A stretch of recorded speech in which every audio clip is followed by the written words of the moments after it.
world drowned in lies, where corruption and evil reign. This summer, the fight for truth continues. The Red Pill Project, Alpha Warrior, DEFCON ZERQ.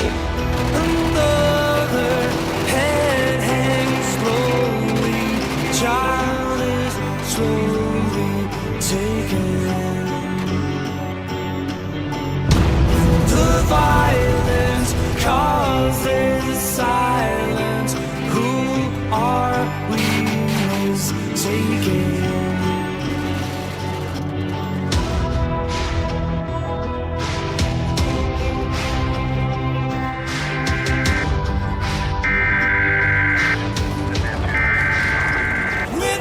Tanks and their bombs and their guns and their guns. In your head, they're crying. In your head, this is extremely dangerous for our democracy.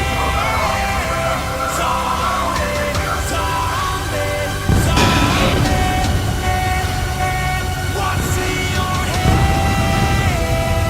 In your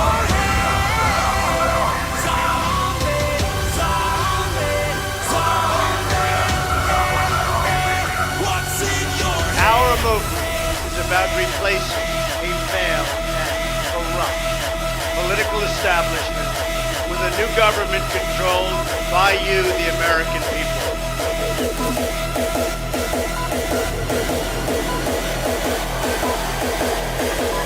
There is nothing the political establishment will not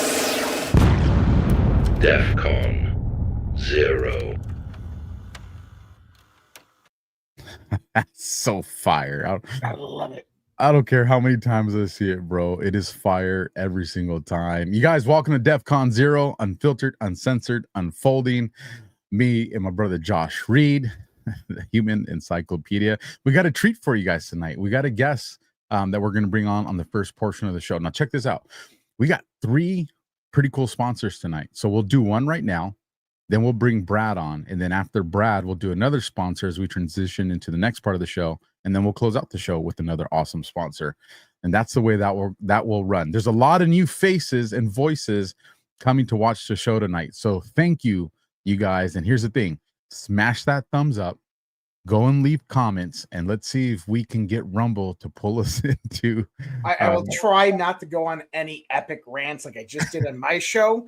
I was cursing. I was, oh man, there's some things that piss me off. But anyways, we're good. We're good. We're going to have fun tonight. We're going to talk about the plan, the unfolding, but we have to talk about a few things. People are probably wondering about this guest. This is going to be interesting. It is. So let's get to the first ad. And then after that, when we come back, we'll have our guest with us. Science proves that a healthy immune system is the body's first defense against the smallest of ailments to the most catastrophic. Coriolus versicolor is the most sought-after, all-natural supplement for both humans and pets to help boost the immune system. There are over 400 studies worldwide on its effectiveness in humans, including Sloan Kettering Cancer Center, MD Anderson Cancer Center, and now from the University of Pennsylvania School of Veterinary Medicine. Together, we can help reverse this terrible tide now plaguing your loved ones and give them the immune-boosting supplements that they need.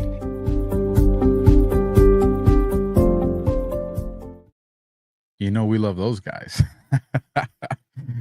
So how about you introduce our guests and get everybody all riled up on what we're about to talk about? Well, listen, so we've all been talking about Codex 9/11, Brad Zerbo's new documentary film, and it absolutely is a documentary. I've been talking about how, listen, I've learned more from this documentary than any other 9/11 documentary out there. I've been red-pilled since the day it happened. Long story. I have my own 9/11 stories of how I fit into it, and me and Brad have actually talked a little bit about that. But I love this film because, guys, it absolutely just blows it out of the water. The symbolism, directly to evidence that you guaranteed you'd never seen before. So let's bring Brad in here. I want to talk about this. What's up, brother? What's up, dudes? I appreciate the introduction, man. I'm more than psyched to hang out and talk some shop. Have you had a chance to kind of digest the magnitude of what you created yet, bro?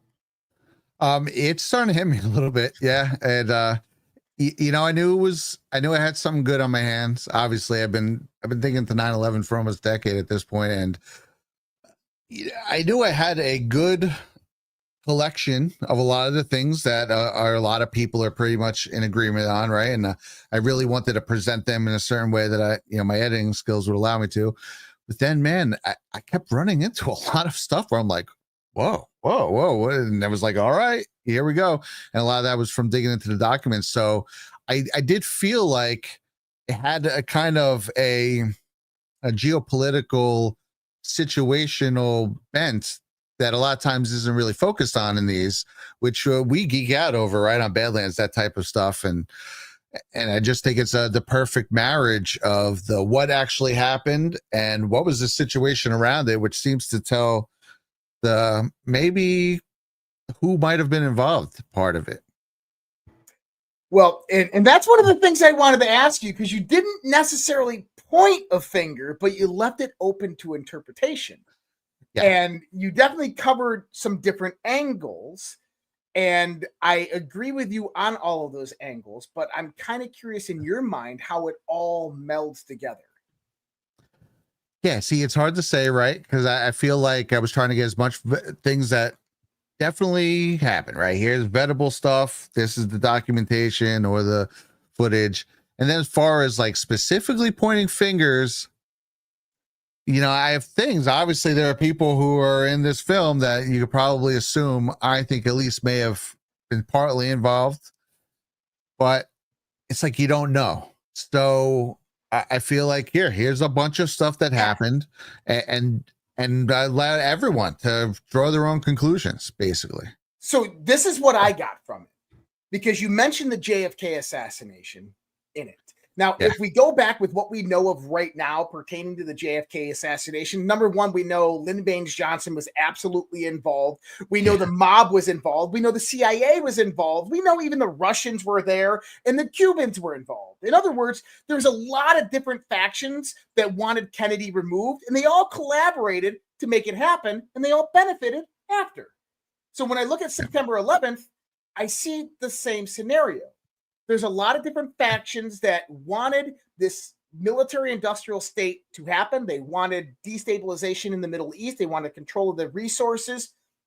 They wanted to create a new boogeyman to fund the military-industrial complex, because as we know, Catherine Moffat Fitz said, $37 trillion since 2001 have been spent in military budgeting that is unaccounted for on underground military bases, right? How do you allocate that money, dark money, proportionally, secretly, right? You need this type of infrastructure to do it that was developed after 2001. We have the Patriot Act that gets implemented. So when we start to look at it, it makes sense that all of these deep state, globalist, cabal figures would corroborate on something like this, keep it hush-hush, and allow it to happen, and then cover it up after it did, because they're all going to benefit in some way, shape, or form.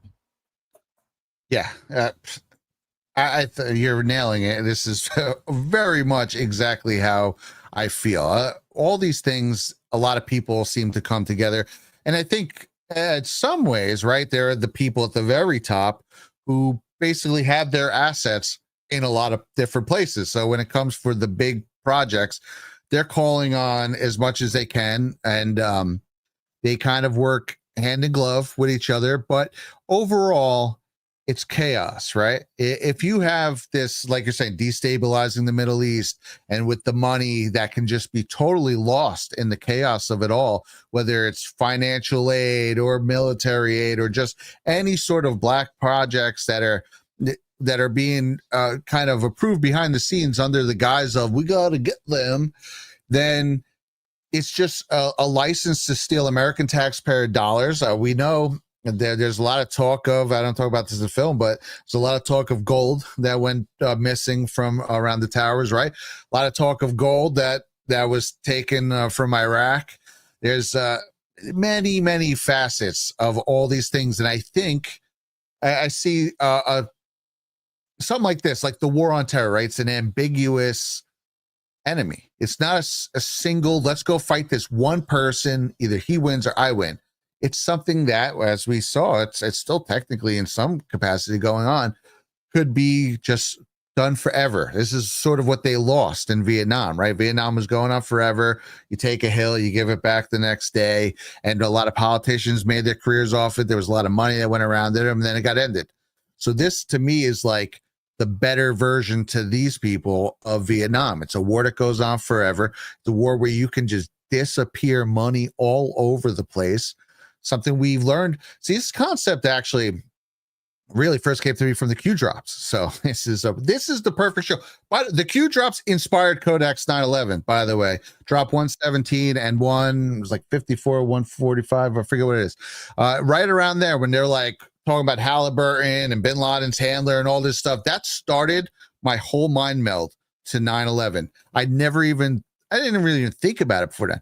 But the concept of the money for war. Where's financial aid go? Who audits the billions paid for? All these concepts I had never thought in those ways before, and they had me thinking in that term. So when the Ukraine war came around and we started watching all the money they're dumping over there, it all started to make sense. Oh, for whatever reason, I was lots of reasons to go to war, but one of them is you can totally whack up billions of dollars of United States citizens' tax dollars. Mm-hmm. So I think that's one of the reasons. I'm talking all over the place, but yeah, as far as you're right, let's circle back to what you're saying is many people coming together. Yeah, it seems to go to many of our intel branches. The CIA come up more than any of them, but then there are also people from the IDF where you're just like, oh, that's interesting. And there's people that come out. I'm not sure if there's too much ran to from like MI6 and MI5, but like you have to assume if one's involved, the other is doing something somewhere, right? There's they kind of typically all come to the party for an event of this size. Right. Go ahead. Go ahead. Yeah. Before we shift off that, just because it's so important with what you're talking about, these people that you identified and what Josh kind of said at the beginning of his statement, a lot of these names and faces that were shown are involved in so many other things. Yeah. And when I look at, when we aired the private premiere out in Deadwood, and then I looked at what immediately started to, fill the airwaves kind of following that. And there was a lot of tipping towards 9/11. Now, granted, we're approaching September 11th, but also in the last 20 plus years, I don't remember them hat tipping 9/11 this early into August before we got there. And so when I was like, is the information out that this film is coming? And if it is, all the perfect storm is being situated for that. And I think why it's so important, Brad, and I don't even know if you had this intention when you're creating it, but when I look at this through the lens of a detective, is you showed how the homicide potentially unfolded. You showed factual information and you created enough for the circumstantial information to bring a case before a DA. Now, with all these people that you identified in there, we know a lot of them are tied into Russia. We know a lot of them are tied into these other things. And I would have to ask myself, did Brad give freaking Tulsi a blueprint template on how to address this for the public? There's a lot of stuff we're never going to know. But if they wanted to know, how do you deliver this message and make it convincing without giving everything out there? You kind of put that all in a bow for them, bro. Yeah, it's unintentional, although I did know that there were Russiagate players involved in 9/11. I did do a mini version. This is really an extended version of a video I put out in 2019 called Who Rigged the Twin Towers. And I'd always it was 25 minutes. And I was like, man, I want to make an hour version of that because, obviously you just always run into more stuff. And so this was my attempt. I had started in late 2021 to make a full length, more documentary style version of that. And at that point, I think in the original one, I do talk about Mueller. I do talk about Joe Biden. I do talk about Brennan. And Clapper was a new addition. I didn't realize how involved he was in Iraq, but in my original one, I don't really go into the Iraq WMDs anyway. But so I'd start off to do that. I didn't realize it was going to take this long, but dude, you know, we all know how the big guy works.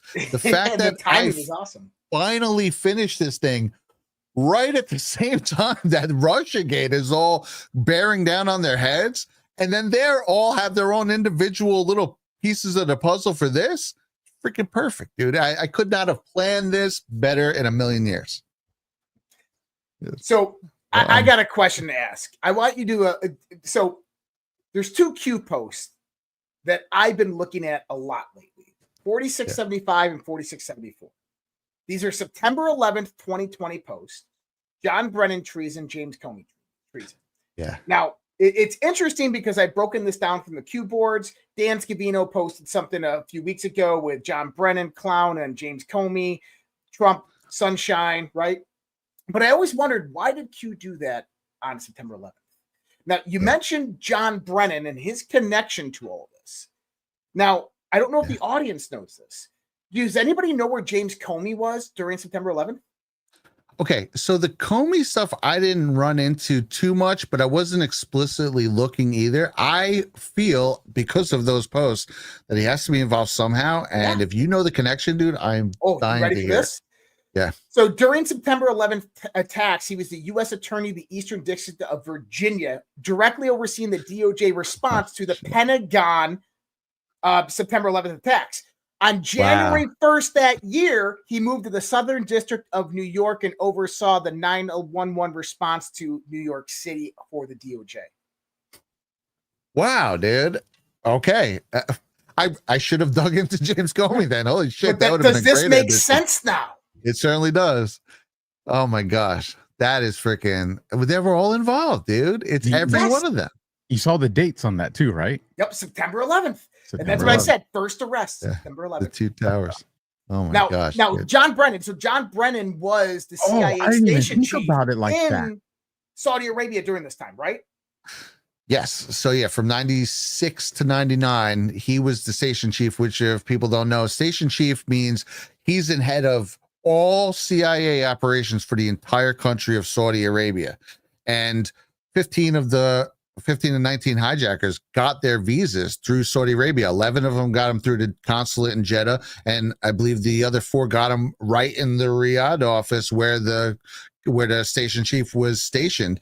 But the whole thing is that there was J. Michael Springman is someone who came out. He had run the head of the visa department in Jeddah in 87 to 89. And he said, while he was there, first of all, he goes, the whole consulate was way more CIA and just intel than typically, right? He gives a percentage and it's way over. He said it was over half the office.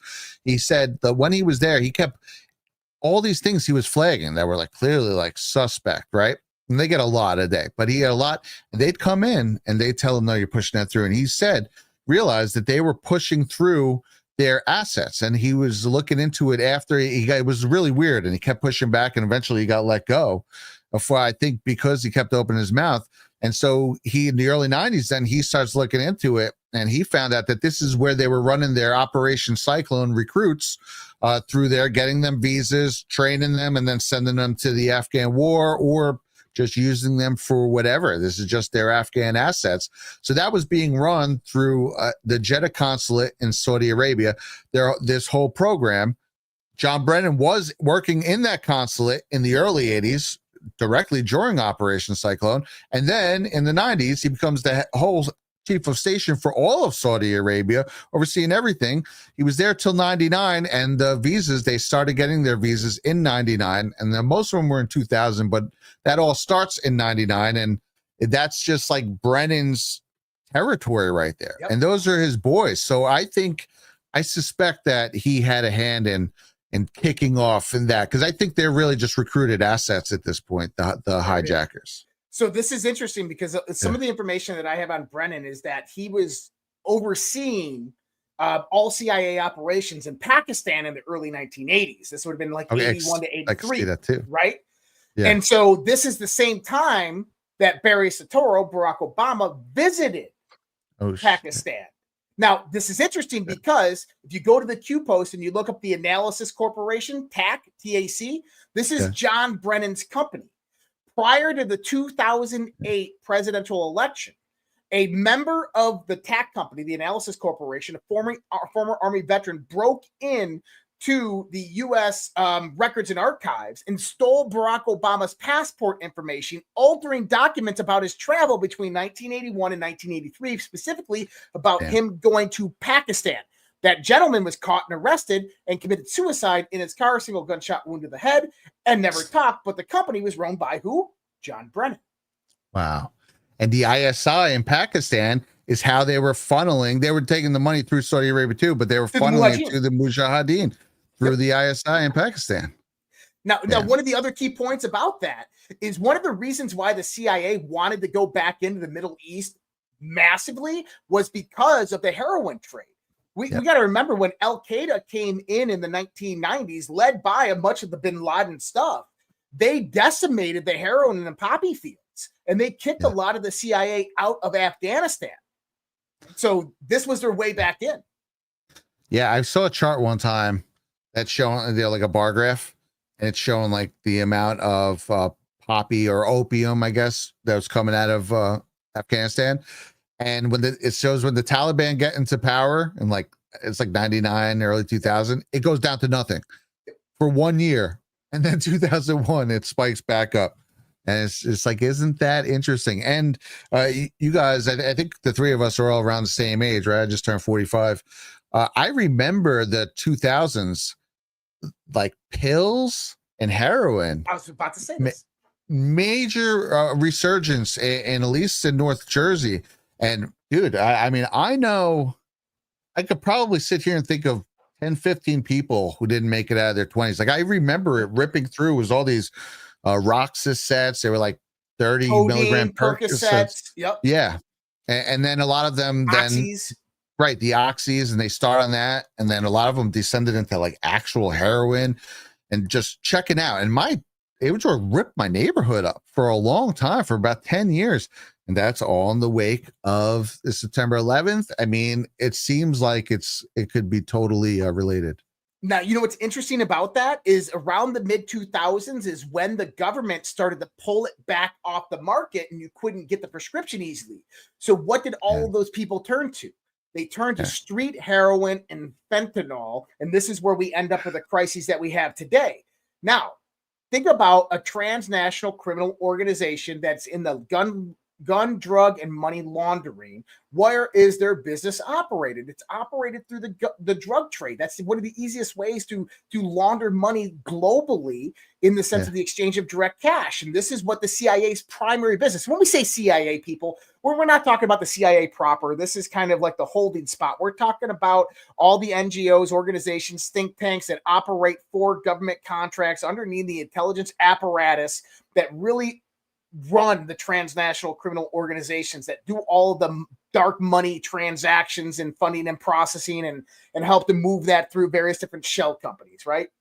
I mean, there's components of the CIA that are directly involved, but for strictly speaking, what we're talking about is this organization of legitimate NGOs, nonprofits, government contractors, multinational corporations that are involved directly in criminal illicit activities, RICO violations, everything that you can think of. And they are running the human trafficking, they're running the drug trafficking, the arms trafficking organizations around the world. This is what it's all about. If you got uniforms and patches and put them on the cartels, you would call them the private military security complex. I can't believe you just said that. We'll share that later. Yeah, clip that. That's where we're going. I wanted to bring up before we get too far from it. You said that post 117 had a lot to do with you wanting to do this film. So I went and got it for you, Brad. So let me bring this up on the screen so you can take a look at it. One, is this the right one? Yes, that is. Yep. And what caught my attention is something we're going to be talking about later on the show with me and Josh.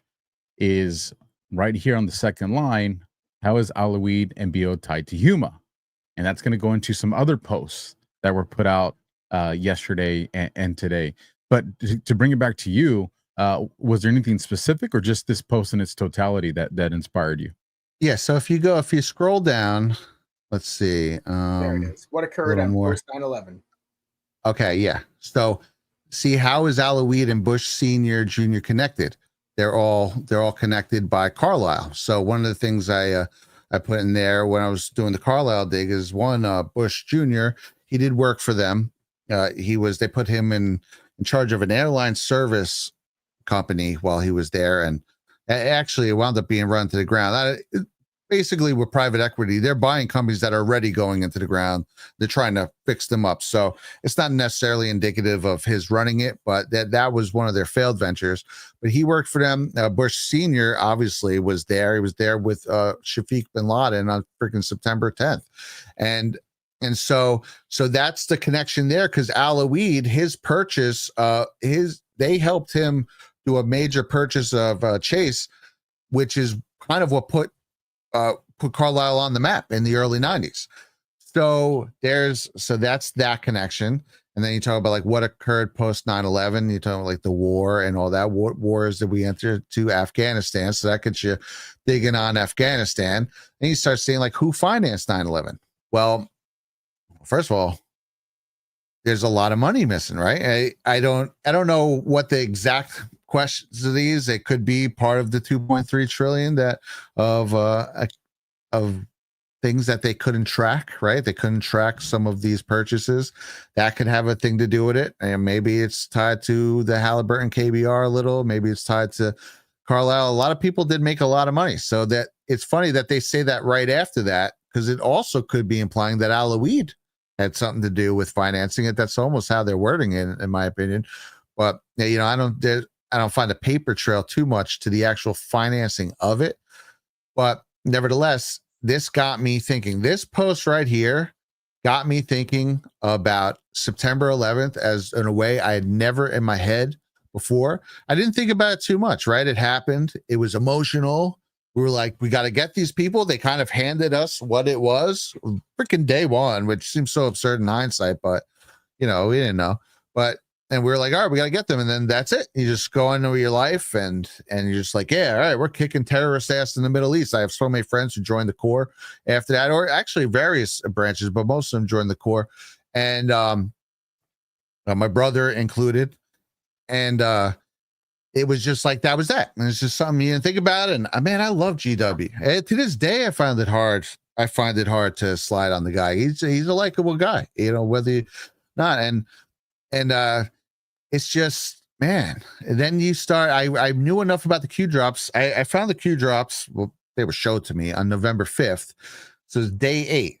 And man, I just went crazy just trying to answer all the questions. I really went down the rabbit hole for a while. So what is this? I think this was posted on what, the 14th, November 14th? November 6th. November 6th. Oh my gosh. So that's the very next day. Okay. So this one, I was up all night then, trying to figure out whatever I can. I think the next one is even like then later, a couple of days later. It's just if you put in Halliburton, it'll come up. I forget the post number. And so these two posts, or when I went, 9/11 too, they just never even questioned it. I had never even thought. And then, you know, I work on buildings. I built skyscrapers in Manhattan for 17 years. And like once that crack, it all flooded. Because I literally just sat there and I started putting on some footage and I was just watching. I was just like, they're coming apart like a freaking Jenga tower. It's like, there's no way these buildings would collapse like this. These buildings, like I know buildings, and then forget about it. Then I just started digging and digging and digging and digging. And yeah, this Halliburton. So this points to, it doesn't mention it, but they're talking about Halliburton KBR. Say how much, $15,000 for a toothbrush. Yeah, they basically had the Log Cap 3 contract that just took care of everything. I mean, Alpha, you probably know about this. And basically anything you wanted, they built the buildings, they provided service, they made lunch, they did everything. And they made, it was like one of the biggest government contracts of all time. And Dick Cheney was the freaking CEO and the CEO and the head chair of Halliburton right up until the day he resigned. This very same day they announced him as vice president. So there's just a lot of corrosive relationships with all this. But those two posts really, really got me going on 9/11 in general, and I credit them for leading to this. And these guys have been in it in a long time. I mean, if you go to after the Reagan assassination attempt, when he changed out his cabinet and he brought in Donald Rumsfeld, he brought in, we had Bush in there, but who was Donald Rumsfeld? Well, Donald Rumsfeld is the former CEO of Sero Pharmaceuticals who tried to get aspartame passed on the market and they wouldn't touch it. Then he becomes part of the Reagan administration. And sure enough, you can find aspartame in everything today.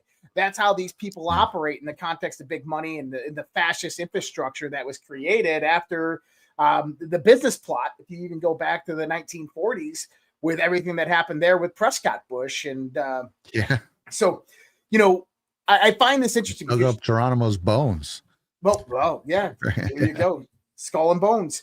So when we start to talk about $90,000 hammers, there was actually congressional testimony about 2 years ago talking about these bearings that are used on the F-22. It's literally a bag of bearings. It's about 9 of them. And it costs $90,000 for these bearings. And he says, what the hell is the difference in this steel between this steel? And there is none other than just precision cutting that takes about, $200 worth of labor and effort to do.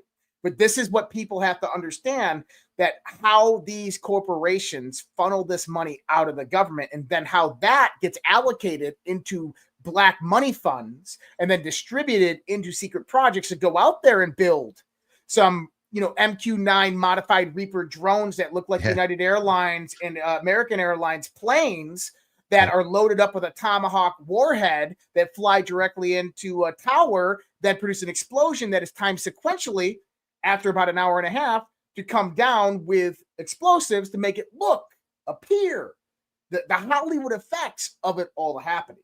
Yeah, absolutely, dude. 1,000,000%. You know what it reminds me of a little of? You remember when Trump when he was doing Air Force One the first time around, right?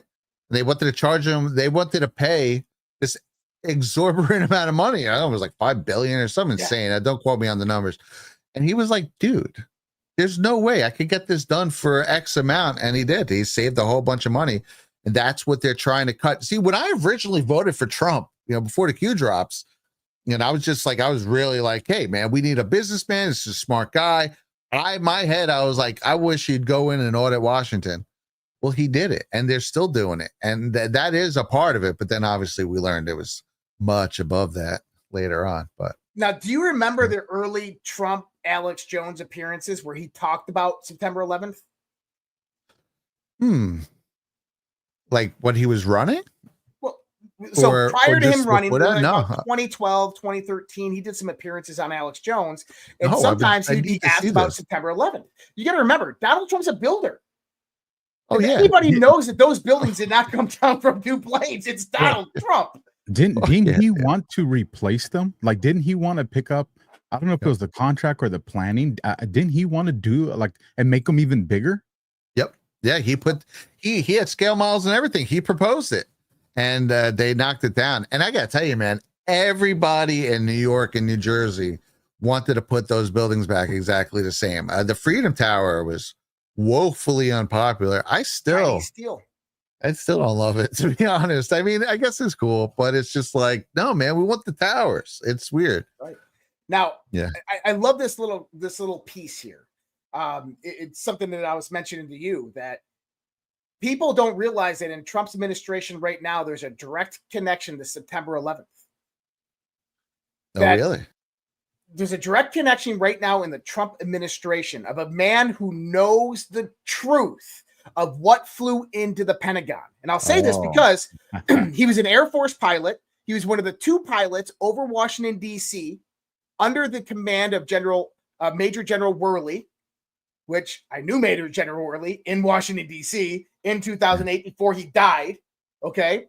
He was under the command of Major General Worley. He was giving down shoot down orders directly in Washington, D.C. The orders to not shoot down came directly from the Pentagon. Do you know who in the Pentagon gave them the orders not to shoot whatever that was in the sky down?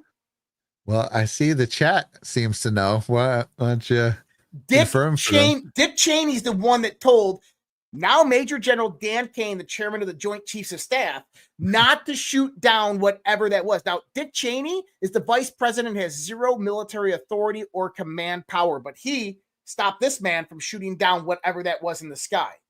Now, that man, Dan Kane, is now the chairman of the Joint Chiefs of Staff. His testimony is still classified for the 9/11 Commission. I think he knows what happened. I think there's going to be a 9/11 reckoning, bro. Yep. There's also people, it's funny, you know, I was obviously digging into a lot of early, I'm like finding myself on like 2004 blog spots, you know, where it's like all the way across the screen, right? And I was just in the middle of the weeds all over the place for years, right? In and out.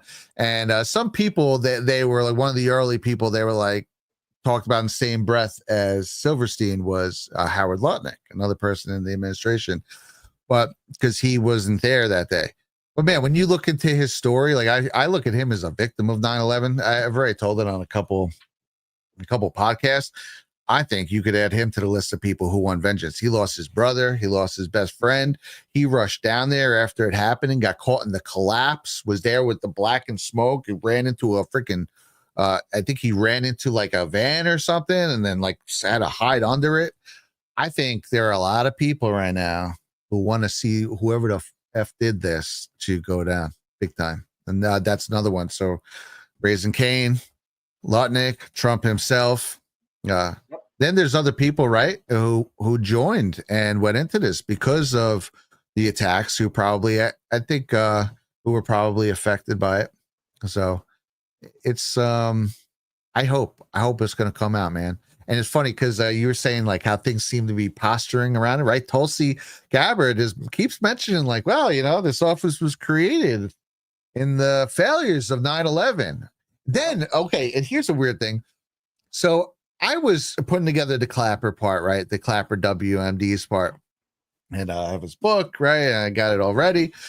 She gives an interview and she effing mentions it. And then Abby and I are like, are they watching us? What the fuck? Like, you know, and it was weird, right? Like kind of cool weird, but I think they've been dying to tell this story. And listen, they watch Badlands, or they're very much aware of it. I don't think they sit around like, yeah, let's put on Badlands. But like, they probably have people assigned, like, you go watch this group, you watch this group. Yeah. Right. So I'm sure there's someone assigned to like obviously keep tabs on us, probably in a good way. And they've said things over, right? We all geek out behind the scenes. We're like, oh man, you were just talking about that last night, and so just mentioned it. So we know it happens. Maybe they've been waiting. Maybe they've been like, hey, let's at least see what this dude's got before we start really going nuts with any of this stuff and see what comes out. Because right as we, especially the last couple weeks, as we were getting ready, all of a sudden, all over the internet, I'm seeing random people posting 9/11 stuff. Halsey's talking about this stuff. She talked about that Clapper thing freaking 2 weeks before we released it. And I was just like, yeah, man, I don't know. I mean, so, we could wish, but we'll see. Well, so my prediction, and I love this because if you go to Q14, Brad, Q post 14. It's the best. That's my favorite post. It is. There's a part in there that says, what must be completed to engage military intelligence over 3-letter agencies? What must occur to allow for civilian trials? So how do you get military intelligence over all other 3-letter agencies? Right? Well, what must occur? Well, the last 8 years is what must occur. An information gathering session, right? So how do we get military intelligence over all 3-letter agencies? We already do. DNI Tulsi Gabbard is Lieutenant Colonel Tulsi Gabbard of the United States Army. Now, who's sending all the criminal referrals for FISA-gate and now the 2020 election that we just found out today to the DOJ? DNI Tulsi Gabbard. They're finding it all in what? Burn bags? If anybody believes this burn bag shit, they're ludicrous. Okay, we literally that question got posed to me tonight on the show with Barry Cunningham that I was telling Brad about, and just so everybody knows, him and his audience were familiar with the movie Codex 9/11. Like that question got brought up to me because of a post I put out. So just people need to understand, people are watching this movie. But he was just like, hey, what's your take on these burn bags?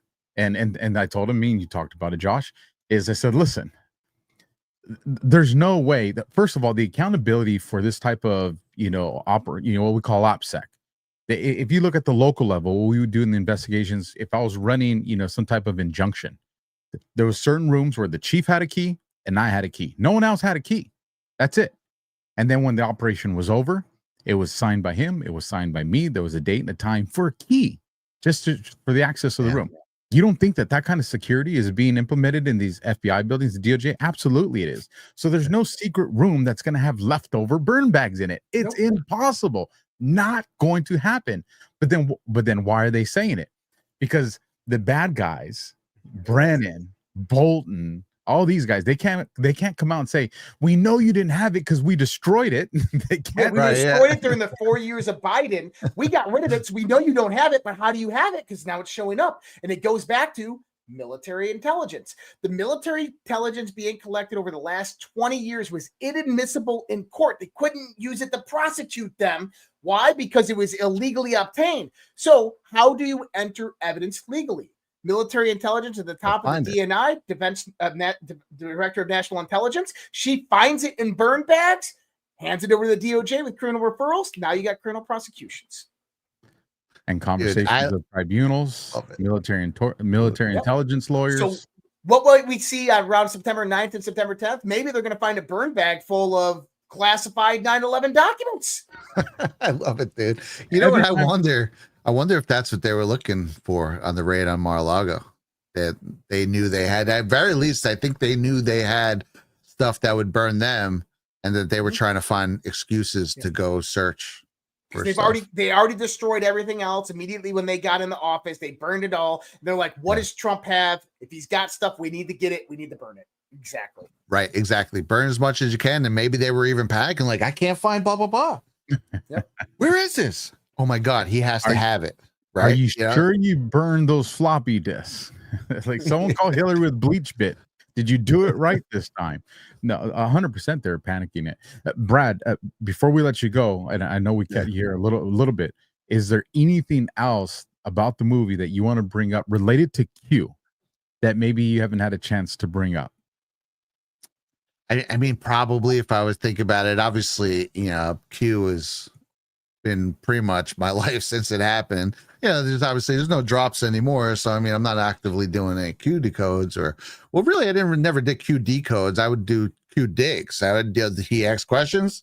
I'd be like, why was Halliburton involved? And so obviously, I guess currently, I don't know, but there's got to be stuff, man. I know if you watch it with an open mind, like obviously I throw little things in there like follow the money, who audits the billions paid for war. It's kind of like what they said. I forget what post it was, but I think it was like September of 2020. Where like, just drop all references. You don't need it anymore. It was so hot at that moment, right? They were like, you're doing yourself a disservice. You guys are doing the digging. Just do it. Just let the work do its talking. But don't mean I can't sneak a couple phrases in. Here's what I would say to consider. If I was to go back and do it the detective way, based on the investigations that you've done into 9/11, certain days where meetings took place, certain days when investigations unfolded. I would go and create a spreadsheet of those days and times and who it involved, and then go reference those days with things that are on the boards that other people probably would have just overlooked, and see if there's any correlations to the context in some of these posts that relate to some of the days actually happen. I think it's definitely possible. There could be little nods. I mean, they would say things, right? Like, more than you think and stuff of that nature, and just, nope, you're so close, keep digging. So there can definitely be more things. I mean, I don't think this is what they're talking about when they say Keystone. I mean, you could make an argument that the September 11th attacks were kind of a keystone for this whole mess that we're in. I mean, it really just opened up the playing field for so many dystopian type, top-down control apparatuses that were put into place. The intel community is all strengthened up. They've created a whole bunch of new ones. They levied the Patriot Act and just all these other different things. So, I mean, who knows? But yeah, that would be interesting. I should try and maybe cross-check some things. Yeah. The one thing that every encryption's always had in line with it, whether it's a coding, prison letters, poems, is there's words that when they use them, this word means that number, or this word means this. Oh yeah, yeah. And I've to this date, I haven't seen anybody do that to the boards yet, because it's so vast. But like I said, in every other coded language that's out there, it exists. It exists. Everything, whether it's the Mayan calendar or prison letters, it exists. Which means that if someone just needs to do it, but somewhere within these boards, there's a coded language that exists there as well. Somebody just has to proxy board of communication. Exactly what I've said from the beginning. Yeah. Is that if you know the deep state is watching you and listening to your every move, and your patriots trying to coordinate a plan, how do you communicate? The drops. Use timestamps to coordinate various different drops. You go to those drops with meanings and context, and then each drop has a specific contextual meaning that does not mean the literal translation that's on there, but instead you can go to your little book and you can open it up. Okay, so it's talking about Halliburton. Halliburton equates to this. Okay, this is what they're talking about. This is my mission statement, right? That's the proxy board of communication. That's how spies operated throughout World War II. You'd put a blue sign, open sign up on a cafe that was closed, but you left the open sign up. That means go to the library, grab book 117 off of shelf 20 on column 89, and open it up and get the 13th word and put it in your little decoder, and there's your message, right? Like, it's real. That's how this shit works. And that's what I said Q was from the beginning: psychological warfare operation to wake us all up, and then a proxy board of communication serve dual purposes. I believe it was generated by AI, military grade AI that we've had since minimum 2009 to 2010. I think they put in behavioral analytical data that did predictive analytics for the next 15 to 20 years. If you think about taking all of the CIA data of Facebook and Google over a 15-year period, and then analyzing that behavioral egg profile that Facebook keeps on you, lifelog data, and then utilizing that to correlate directly to historical events that have occurred already within the time frame that behavioral data occurred. Now what you can do is extrapolate out different behavioral patterns in a predictive analytical format, and now you can have an accuracy level of even 90 to 99% for the next few months. You can have 80 to 86% for the next few years. Maybe 5-10 years out the road, you're at still 60%, but guess what? That's what we're batting right now. Yeah, future probabilities machine, kind of like our own version of the alleged yellow cube. Yep. 100%. Brother, it's been an absolute honor. Love it, man. Just so you know, if you want to go check them out, Barry Cunningham will be doing showing your movie to his audience tomorrow night. Like I said, it's a pretty big damn audience. So that's awesome. I'm going to be live. I have two Wednesday night shows, so maybe in between I'll be able to catch a little bit. But yeah, that is freaking awesome. Jump in the live chat. Say, hey, I'm Brad. I'm the one that did this movie. What's all up, right, brother? Dude? We're gonna let you go. We got to get to these ads, and we'll talk to you. Thanks for joining us tonight, brother. All right, appreciate it, man. Later, dudes. So real quick, let me get first shout out to I wrote them down because I know those don't stick around very long. We got gifted subscriptions that came from Muffingate 69, $5, and another gifted subscriptions from Bread Maker, $5. So thank you for that. All the Rumble rants, we do see them, folks, and we'll read those at the end of the show.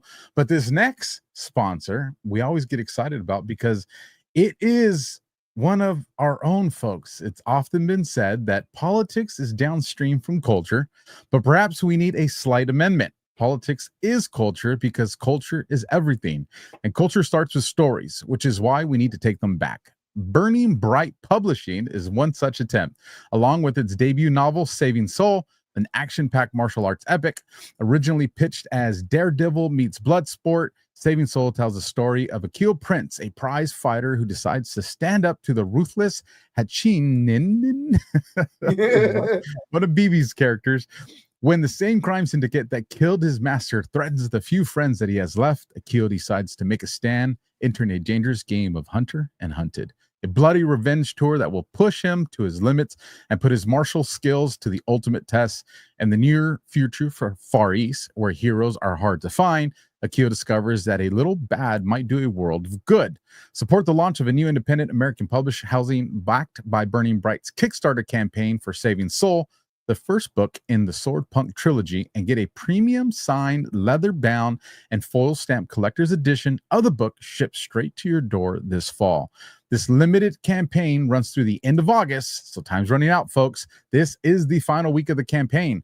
Learn more about the campaign at badlandsmedia.tv/swordpunk.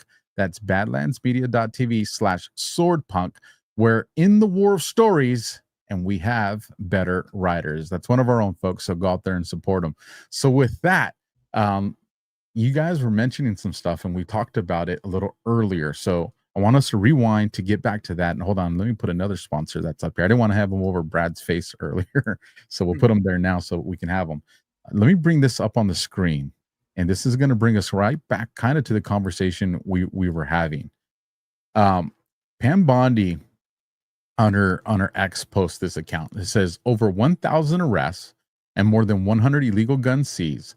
Last night, another 86 arrests, including multiple suspects accused of assaulting law enforcement and the National Guard, and a suspected Tren de Agua gang member.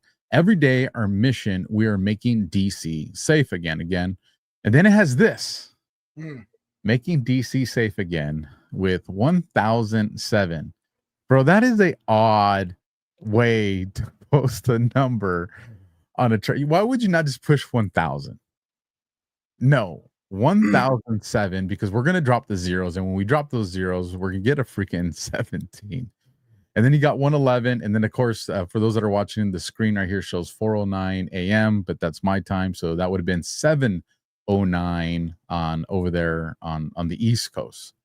So the first thing I wanted to do was I wanted to go to post 1,007, and it's dated April 3rd. And I wanted to get your thoughts on some of these. So I'll fly through these real quick, and then you can just kind of recap them. So the first one says bunker, forest, blue, has the plus, the double plus, the triple plus, April showers, Q. And so again, that ties into that. So then the next one I wanted to go to was post 86. And this goes based off of, she said, we made 86 arrests. This is dated November 5th. It has an article from Hillary Clinton, Wonderland quotes. And this one reads, finally correct reference, Saudi Arabia minus the bloody Wonderland equals Alice in Wonderland signatures, study important Q. And then the next one is 111. This is the number of firearms that they said was taken from the gang members in her post. Now this one's dated again November 5th. So you have both these posts that come with the November 5th date stamp from her thing, which is not the typical way that we would normally do this. You know what I mean? Usually we're going to go off timestamps, but nonetheless, here you have both these numbers, and both of them come up with November 5th dates on there, which I found pretty interesting. But what I found more interesting, that this goes to kind of what Brad was talking about in the post that he liked. They had Halliburton, but in that post it also mentioned Huma with Barack Obama, BO. And so on this one, it says important context. What have you learned about Huma? What organization is Huma? Which U.S. president is affiliated with Huma? Why is this relevant? What years did this occur? Who funded on behalf of this president? Why is this relevant? What years did this occur? What just happened in SA? Who was arrested? Funds frozen? Why would this former president be funded pre-political days? Repeat, important. Why would this former president be funded pre-political days? Why is this relevant? What was the MB affiliated to any of these organizations / people? Fast forward. Why are the events in SA so important? Why was JK in SA recently? Why was POTUS last tweet regarding SA prior to the happening? Why was POTUS Twitter taken down days before under cover of a rogue employee? Refocus again. Who was arrested in SA? Any ownership stakes in US COs? Why is this relevant? Twitter, Las Vegas, recent events. Why would investments be made in a former president pre-political days? And again, what years? It brings up Huma, it brings up MB, it brings up Huma, and then we keep going. Was the former president of the United States groomed to be command-in-chief? Is this possible? And then we keep going down a little bit farther. They never thought she would lose. They never thought she would lose. Fantasyland, Fantasyland. You see a lot of repeat statements in here. The complete picture would put 99% of the Americans, the world, in a hospital. POTUS is our savior. Pray. Operators are active. We are at war. Good night, BO. Snow White, Godfather 3. And then the last one on this one, If we go off the timestamp, which would have been 7:09 in the morning, that brings us to February 10th, JFK Con Room. It has a link that's no longer surfaceable. Talks about the breaking the code with the video games. Would you believe this site is actually used to rogue operators at Snowden, in brackets, John, cold with a question mark. And then just real quick for those that are curious, this is the link. And like I said, the link is broken and no longer exists. Your thoughts on any of this, bro? Yeah, go back to pick one of those first posts that you went to. Bunker Forest Blue plus April showers. This is a message to Lynn Forrester Day Rothschild about her being in her bunker during this point in time. The plus is representative of the three families. Remember, if you go back to the cue boards, it says one of them is removed post-Trump presidency. That is Saudi Arabia. That is Al-Laweed. So now that goes to the next one. So how is Al-Laweed removed? So Saudi Arabia, Bloody Wonderland. For anybody out there that's wondering about the reference to Bloody Wonderland, this is not Saudi Arabia proper. Understand this. When we talk Saudi Arabia minus the Bloody Wonderland equals Alice in Wonderland signatures. Go back to the WikiLeaks emails. Hillary Clinton being talked about as Madam Alice talking to the Mad Hatter. Where are they located? New York City. What is right down the street, right across the river of the Clinton Foundation in New York City? The Saudi Arabian Embassy. What connects the Clinton Foundation and all of the embassies in Manhattan is tunnels underground. Old Dutch slave tunnels and cattle tunnels still existed underground in New York City. Where do they come from? Right on the Hudson, on Pier 99, right there, or not Pier 93, right there where the USNS Mercy was parked during COVID.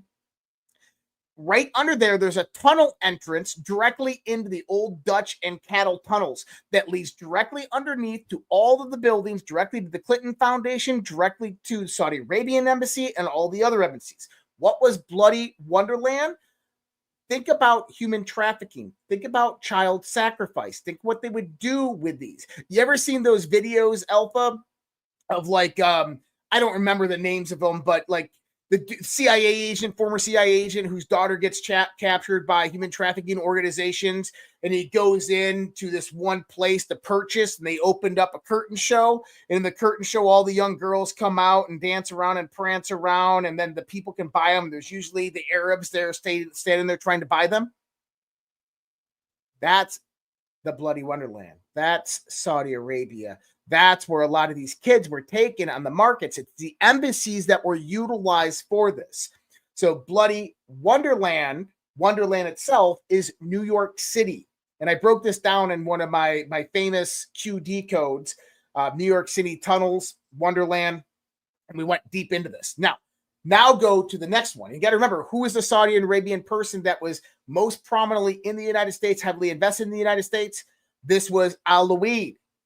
Now, Al-Laweed in Saudi Arabia funded U.S. tech company Silicon Valley, multi-billionaire. But what did he also help do? Pre-Barack Obama days, he is the one that funded Barack Obama's education. Did you know this? In the 1980s, he is the one that sent Barack Obama to school and college at Harvard. Why is a Saudi prince sending some no-named black kid from Chicago to college at Harvard? That was Al-Laweed that did that. Now it goes back to the connectivity that Barack Obama is a Manchurian candidate. We go back to Brennan, 1980s, with Barack Obama in Pakistan. We go back prior to this, right? Him and Harry Lennox in the 1990s, of how Barack Obama was given to Harry Lennox for 2 years. Harry Lennox, the famous actor, teaches Barack Obama how to talk and how to communicate people, how to act and project his voice. Why? Because he was a Manchurian candidate. Al-Laweed being one of the key components of the CIA operation, the extended deep state apparatus, was basically the handler and facilitator of this, the financier of much of this. Now, how does Huma come into it? Huma's father, Zayed, was the founder of Caire and the Muslim Brotherhood. And B, in this reference, is the Muslim Brotherhood. which was directly funded by Al-Qaeda. Now, the Muslim Brotherhood, notice how it mentions Las Vegas recent events? That's talking about the Las Vegas shooting. Remember the white dude that had all the guns in his thing and did the thing at the concert? We know it wasn't him. He was a left-handed, and the gun, after he committed suicide, a revolver was found under his right side. The right hand had no residue whatsoever on it. Neither hand did, from what we heard from the LAPD or Las Vegas Police Department. In other words, he didn't shoot himself. Someone killed him. Who was shooting the weapons out? What happened? It was a gun deal gone wrong. Why? Who's running drugs and guns in the United States? Who owns the transnational criminal organization? That's the key right here. To understand that the cartels, the gangs, the infiltration of the Muslim Brotherhood, the Muslim migration, illegal migration into our country in the last 4 years and over the last 20 years, the Somalians, all of this stuff is part of conspiring an army together in the United States of America, preparing for its collapse. And what they were doing is interrunning drugs and guns throughout our country to cartels, funding them directly, money laundering operations, human trafficking operations.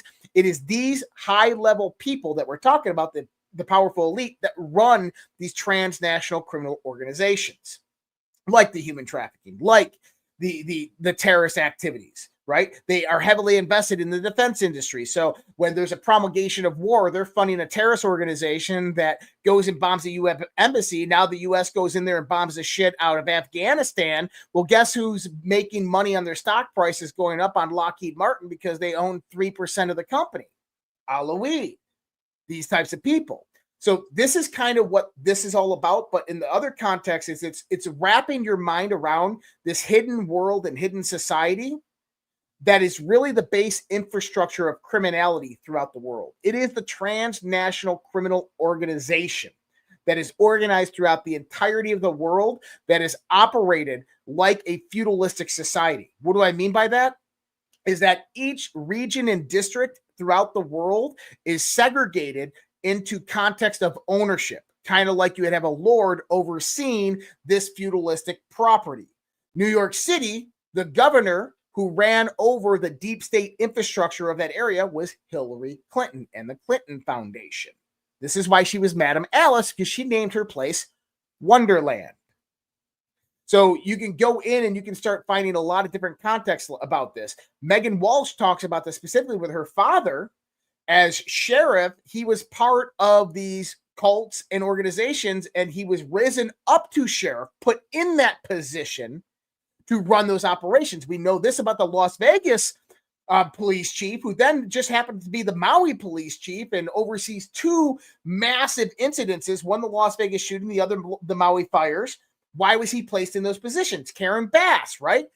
We start seeing these public figureheads put in positions because that's what they're groomed for. Then we understand that they're groomed. Who are they groomed by? This goes back to the context, follow the wives.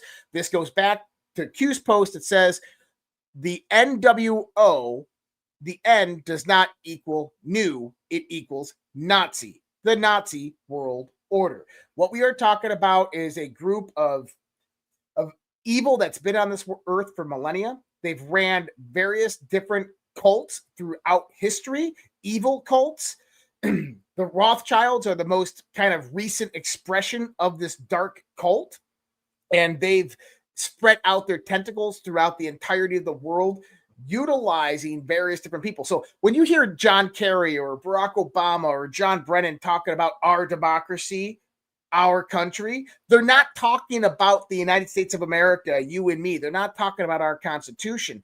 They're talking about their infrastructure, their government that they have within themselves. That's what they're talking about. We're going to ruin that system. Now, I almost kind of think that these people might be kind of like that breakaway civilization that were recruited and kind of raised up in this kind of clandestine community and were then sent here to infiltrate our world and take it over.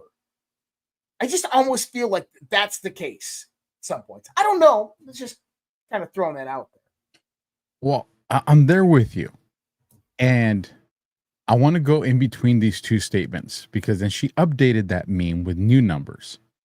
And there's some faces that a couple of them that you guys mentioned when we had Brad in here, we were talking.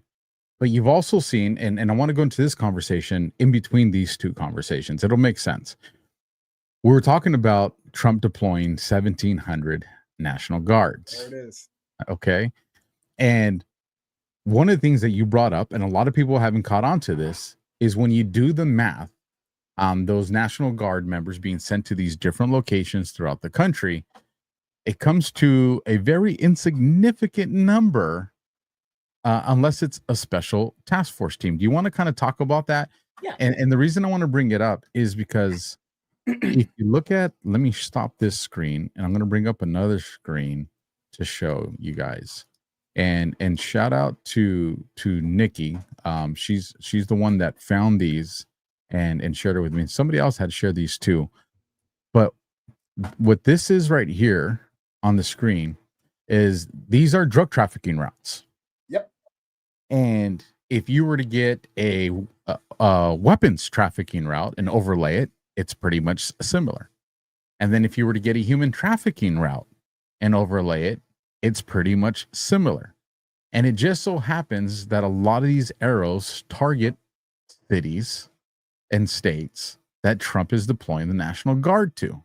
So do we really think that they're going over there so guys don't ride on OHVs or so they can stop spray painting? Or what do you think these guys are really being deployed to? I want to put this out there. 1,700 National Guard troops. Number one, 1,700. 17. Pull that map back up for a second. I want to show people something. Then mobilizing in 19 states. Are you ready for the states?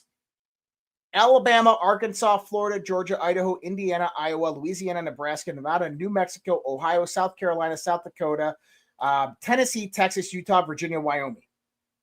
Other than South Dakota, all of those states are on that map, listed by those arrows.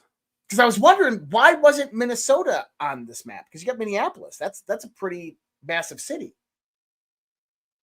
But think about it. What we're talking about is the migration to a lot of sanctuary cities. Now, for everybody out there, this is the other point I want you to see. 1,700 troops deployed to 19 states is only 90 troops per state. Now, they're saying that this is supposed to be riot control, that this is supposed to be, hey, if something happens with the crime, everything like that, crime enforcement. Dude, how many do we have in Washington, D.C. in here right now? 1,000, 600, 800 in Washington, D.C. You're telling me in Chicago they're going to send 90 people to Chicago? That's going to do nothing unless the purpose is not for those 90 people going to that state to do riot control, protest control, so on and so forth. Maybe they have a different purpose. And I called this out last week. If you guys were listening, I said Tom Homan's team, the National Guard's going to get deployed to these areas that Tom Homan's team's been. Why? Because when this all kicks off and begins, maybe you'll see 10 Days of Darkness and you'll see special operators, quick reactionary force teams swoop in, and they'll begin grabbing these sleeper cells. They'll begin grabbing maybe all these people that need to get arrested and pulled off. But what you're going to have is most likely 1,700 National Guard troops that are actually special operation forces, 90 of them to each state deployed, operating in the various different team components, probably 5 per team. And then they're all going to be tasked with various different missions in those states. And when go time happens, shit goes down. Now, if you're wanting to know if there's some evidence to support you being right again, Josh, did you see this posted by U.S. Homeland Security News? They put it out there. Alert. President Trump has signed an executive order creating the National Rapid Response Task Force, a specialized National Guard unit designed to deploy to any American city within an hour to suppress riots or democratic unrest. That sounds more like exactly what you just described, bro. That's it. And he's guys, he's playing chess and he already won. Now, going back to this, because this is where it gets interesting. We got to touch on Flynn real quick because it's got to lay the groundwork for what comes next. Because to understand that part of the National Guard, we have to understand this part about Flynn. Now, you remember the post that I put out there saying that General Flynn has an office in Washington, D.C.? He's mentioned consulting. Let me pull this up so people can see this. I've been saying since the get-go that General Flynn is working directly with the Trump administration. Not that Alpha and I would know, even though that we know General Flynn. Not that we have some type of inside information. We just know how to put things together very well, right? So I put this post out on, what is this? August 7th, okay? And I said, we know that Flynn has an office in Washington, D.C., has been mentioned consulting senators and congressmen in other videos. He says here he's communicating with foreign adversaries and has dialogue with foreign leaders. How is this possible? If you think General Flynn is a private citizen, think again. There are 5 layers the government can stack to make someone an unofficial official. Private sector cover, quiet federal contractor, which is a special government employee, NSC working group invite, classified envoy level, covert military reactivation. So each hides the next level, legal, deniable, powerful. So he is being tasked by the administration. This is almost certain for those claiming Flynn is anything but a patriot. You don't know what the hell you're talking about. Now, by the way, this was reposted by Mary Flynn. If you don't know who Mary is, that's General Flynn's sister. So I thought it brought some credence to what I was saying. Then we get this one. I'm going to bring this up and I'm going to play this real quick. This is 2 days ago with Matt Gaetz. Listen to what General Flynn tells you right here, confirming what I said on August 7th. That's why I'm glad to see the team that Trump has in there and the kinds of things that they're doing. And one of the big ones that people need to watch is, I think, watch Tulsi Gabbard as the director of national intelligence. She is going to reform. And I will say here that I do, and I stay in touch with her on a very close basis to, because why am I on the outside instead of on the inside? Trust me, folks, in your audience, I can be far more effective on the outside because I can be in a very, discreet advisory position to help guide people and say, look there. And that's right. what I do. Hey, and on the outside, and I know it's helpful. That's where you got your hands on. That's why. Now, why is this interesting? This was yesterday that he did this interview. The day before, General Flynn did an interview. I think he was on Bannon or Lindell. And he said, I just got done. Oh, he was in Paso. He was with Paso. And he said, I just got done at a meeting at the Pentagon with Secretary of Defense Hegseth. 4 hours later, Hegseth fires the head of the Defense Intelligence Agency. Okay? Sure, it's a coincidence. Just a coincidence. Sure, that's just a coincidence. Flynn meets with Hegseth in the morning. A few hours later, Hegseth fires the head of the Defense Intelligence Agency.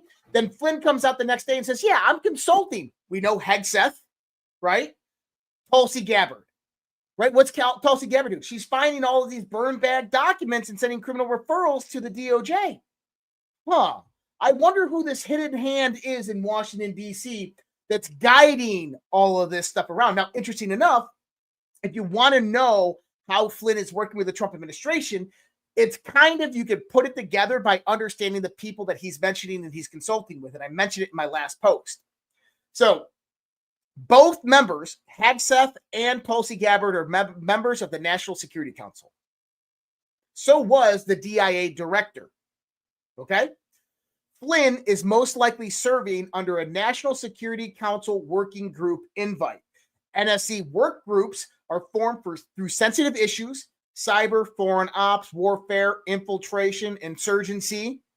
Membership lists are secret, classified. Outside experts can be quietly invited. General Flynn. Read-ins and NDAs are given them clearance. He already had a clearance. Lets them brief, shape policy, and meet foreign leaders. Fits all the requirements of everything he's been saying he's doing. In other words, people, General Flynn is operating from the backdrop, not as an official, but as an unofficial official in the Trump administration, guiding people like Pete Hegseth and DNI Tulsi Gabbard to where the bodies are buried. What bodies? The email bodies, the bodies of documents of how they were getting rid of them. Well, guess what? The DIA has been keeping tabs on the deep state for the last 8 years, and they have all of the documents that the NSA actually has. Now, how do you get the coordination with that to get those documents out? General Michael Flynn. So, interesting part there. Now, the next part about Flynn. Okay, I'll say before you shift off Flynn, because I want to bring something up with him, but if you're still on, continue. For anybody who thinks that General Flynn isn't associated with the Q movement, you have to understand that this man has to have plausible deniability. He cannot be, oh, yeah, Q, love Q. Oh, Q's great. He can't. He cannot come out and say that, yeah, I wrote the boards or did any of these things. He can't. It's plausible deniability. But when General Flynn starts posting something like this, a storm is coming, the Washington, D.C. forecast, D.C. weather forecast today, cloudy with a chance of raid. This is on the day Bolton was raided. You better be paying attention, because what this man is saying is actually coming true. So now I'm going to bring up another part here. And hopefully this is where Alpha was trying to transition into. This is the next Flynn post, one that he posted, I believe, yesterday or today. He posted this yesterday. Dear foreign terrorist leader Maduro, your days are seriously numbered. You do not stand a chance against the counter-terrorism forces of the United States of America. You are responsible for the death and maiming of thousands of Americans. We will no longer stand for this. You finally have a leader in the White House who has the courage and the guts to do the right thing. My strongest suggestion, listen to this.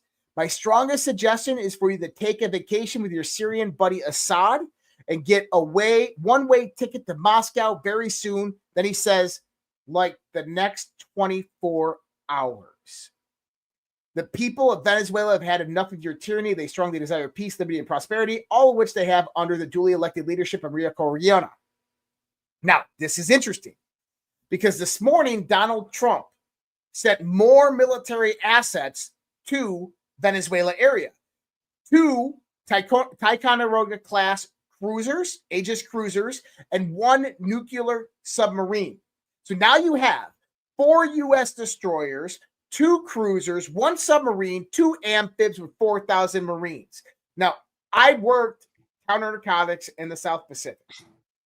People, that is overkill beyond overkill for what's going on there in the context of operations. The only time that you're going to deploy that level of naval assets is when you are getting ready to strike. Understand. So today, Maduro deployed 23,000 reserve troops to Venezuela's border, as well as Venezuelan naval assets and drone fleet to the border, and are now patrolling Venezuelan coastal territories. In other words, we're about to see shit hit the proverbial fan. That I think the Trump administration is going to go in. They're going to take out Maduro. I think it's going to happen. I think next week, within the next week, we are going to see it happen. I don't doubt it at all. And what I was going to mention, I'll come back to this point because there's something to be said about this. Because again, there was a reason Trump had Pam Bondi at the early age of her career as AG designate the cartels as foreign terrorist groups. That's very important here. Yep. And I'll come back to that. But just before we get too far from the routes map, when I showed everybody the different routes, the narcotics trafficking, the human trafficking, all that, one of the things that you do in military, especially in infantry, is you do recon. Before you strike things, before you deploy things, you always do reconnaissance. It's a mission where you go and you do surveillance, you gather intel. And I would tell you guys this. General Flynn and Boone Cutler wrote some books. Oh, didn't they? And then they went on a tour to a bunch of different cities. And I would tell people, go look at those cities and see if you start to see a consistent pattern that lines up with these routes. Go look at some of these Reawaken conferences and go see if they line up with these routes. And then I want you to ask yourself, were more than just talking on stages to other patriots taking place? Was there recon being gathered? Were there informants being made? Were there operations that were in play? I would say just consider that. Now, to bring it back to what you're talking about, one of the things that and I'll use Gaza as a way to make this kind of make sense. When you look at, because Gaza is a very small piece of land, and one of the things that I had told people is if the IDF truly wanted to eliminate Hamas, without it obliterating it and turning it into glass, there's a strategic way you would do that. Financially? Financially, but on top of the kinetic side of it is you would put a group of IDF at the northern part of Gaza. You put a group at the southern part of Gaza, whether by Egypt, and then you would deploy in the middle. And you would split Gaza in half, and you would have these different factions work towards each other. You choke them out that way. And I just want people to think about, where do we have U.S. troops right now? We have the heaviest military presence in United States history at the U.S. southern border. And now we have another huge presence that's right there above South America, positioned for Venezuela. And in between those two large amounts of U.S. forces is Mexico, where a lot of these cartels are at. Dude, I read my mind. I'm saying, bro, if you wanted to use a strategic teams to take down Maduro and then strategically target these cartels and do it all in one fell swoop, this is exactly how I would deploy my U.S. forces. Now, what did you say earlier about the cartels and badges and patches? If you put uniforms and patches on them, they would look exactly like private military security companies.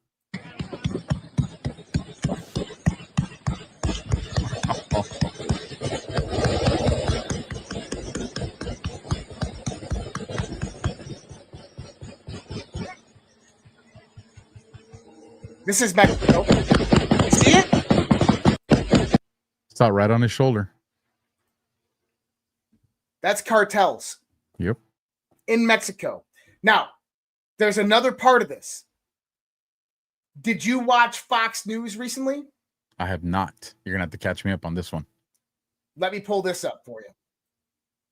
You're going to love this, because this fits exactly to what you just said, especially with you're squeezing them out. This is Fox News. Listen to this. President of Mexico is furious. She's calling Mexican Senator Lily Tellez a traitor for coming on Fox Noticias with me a few days ago and saying this. Listen. The help from the United States to fight the cartels in Mexico is absolutely welcome, and that is how the majority of Mexicans feel. The only ones who don't like that President Trump is sending help and trying to support Mexicans against the cartels are the narco politicians. That includes President Sheinbaum. Mexican President Claudia Sheinbaum responding, saying, quote, "It's not a minor issue that a senator gave an interview to a foreign media outlet calling for intervention." Here to discuss is that Mexican Senator Lily Tellez. Senator Tellez, welcome to Fox Noticias. I'm just going to get right to it. Is Mexico a narco state? Yes, it is. And we all Mexicans know about it.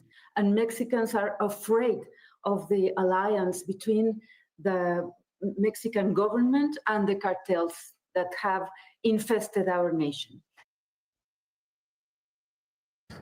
Firstly, the Trump administration needs to get her out of Mexico as fast as humanly possible, because she's going to be dead in a few days. Yeah. Number two, you just had a sitting senator in Mexico, in their government, state that President Sheinbaum, Jewish Mexican president, is directly funded and organized by the cartels, which now have nice new uniforms, great new weapons. They have armbands and patches, almost like they're getting ready for a war. And how many of them came over our southern border over the last 4 years and infiltrated into our city? How many of them were trained in various different militant camps in where? Venezuela? And I point this out all the time, and I want people to understand this. Venezuela was the landing ground for a lot of those immigrants. Before they went to the Darien Gap, which was in Panama, you have to cross the Bridge of America and you come over from Venezuela. The majority of the immigrants that came from overseas, China, Middle East, and Northern Africa, they came to Venezuela. How do you cross the Atlantic Ocean if you're an illegal immigrant coming to the United States? Who's funding the planes and the ships? China. So understand that this narco war is a proxy war with China.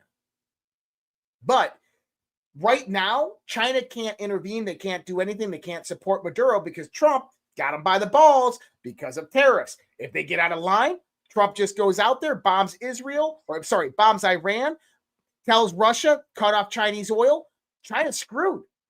And he can do it once again. He can hit Iranian oil fields. He can go to Putin and say, hey, want to deal with me? Cut off China from oil. Done. We'll buy your oil and not China. We'll buy it at market price. We'll remove your sanctions so you can buy oil. China knows this, which means that China is screwed and put into a corner. This is why I'm saying the Trump administration is going to act on Venezuela fast and soon, because they got them where they want them. Now this tips into the Texas, Arizona, New Mexico, California, and how the cartels have integrated directly into U.S. politics. What does this associate with? Act Blue. It starts to all fit together. And why is this important? Again, why did Trump deploy? Why is he deploying these National Guard troops, which we would argue are these special forces groups that are going to go in there under the guise of that? Because what do these narco groups do? They're in charge of all these routes, people. Whatever the product is, they're in charge of these routes, which means if they were going to deploy, they're going to deploy with what the area of operations they have under control, which is these routes.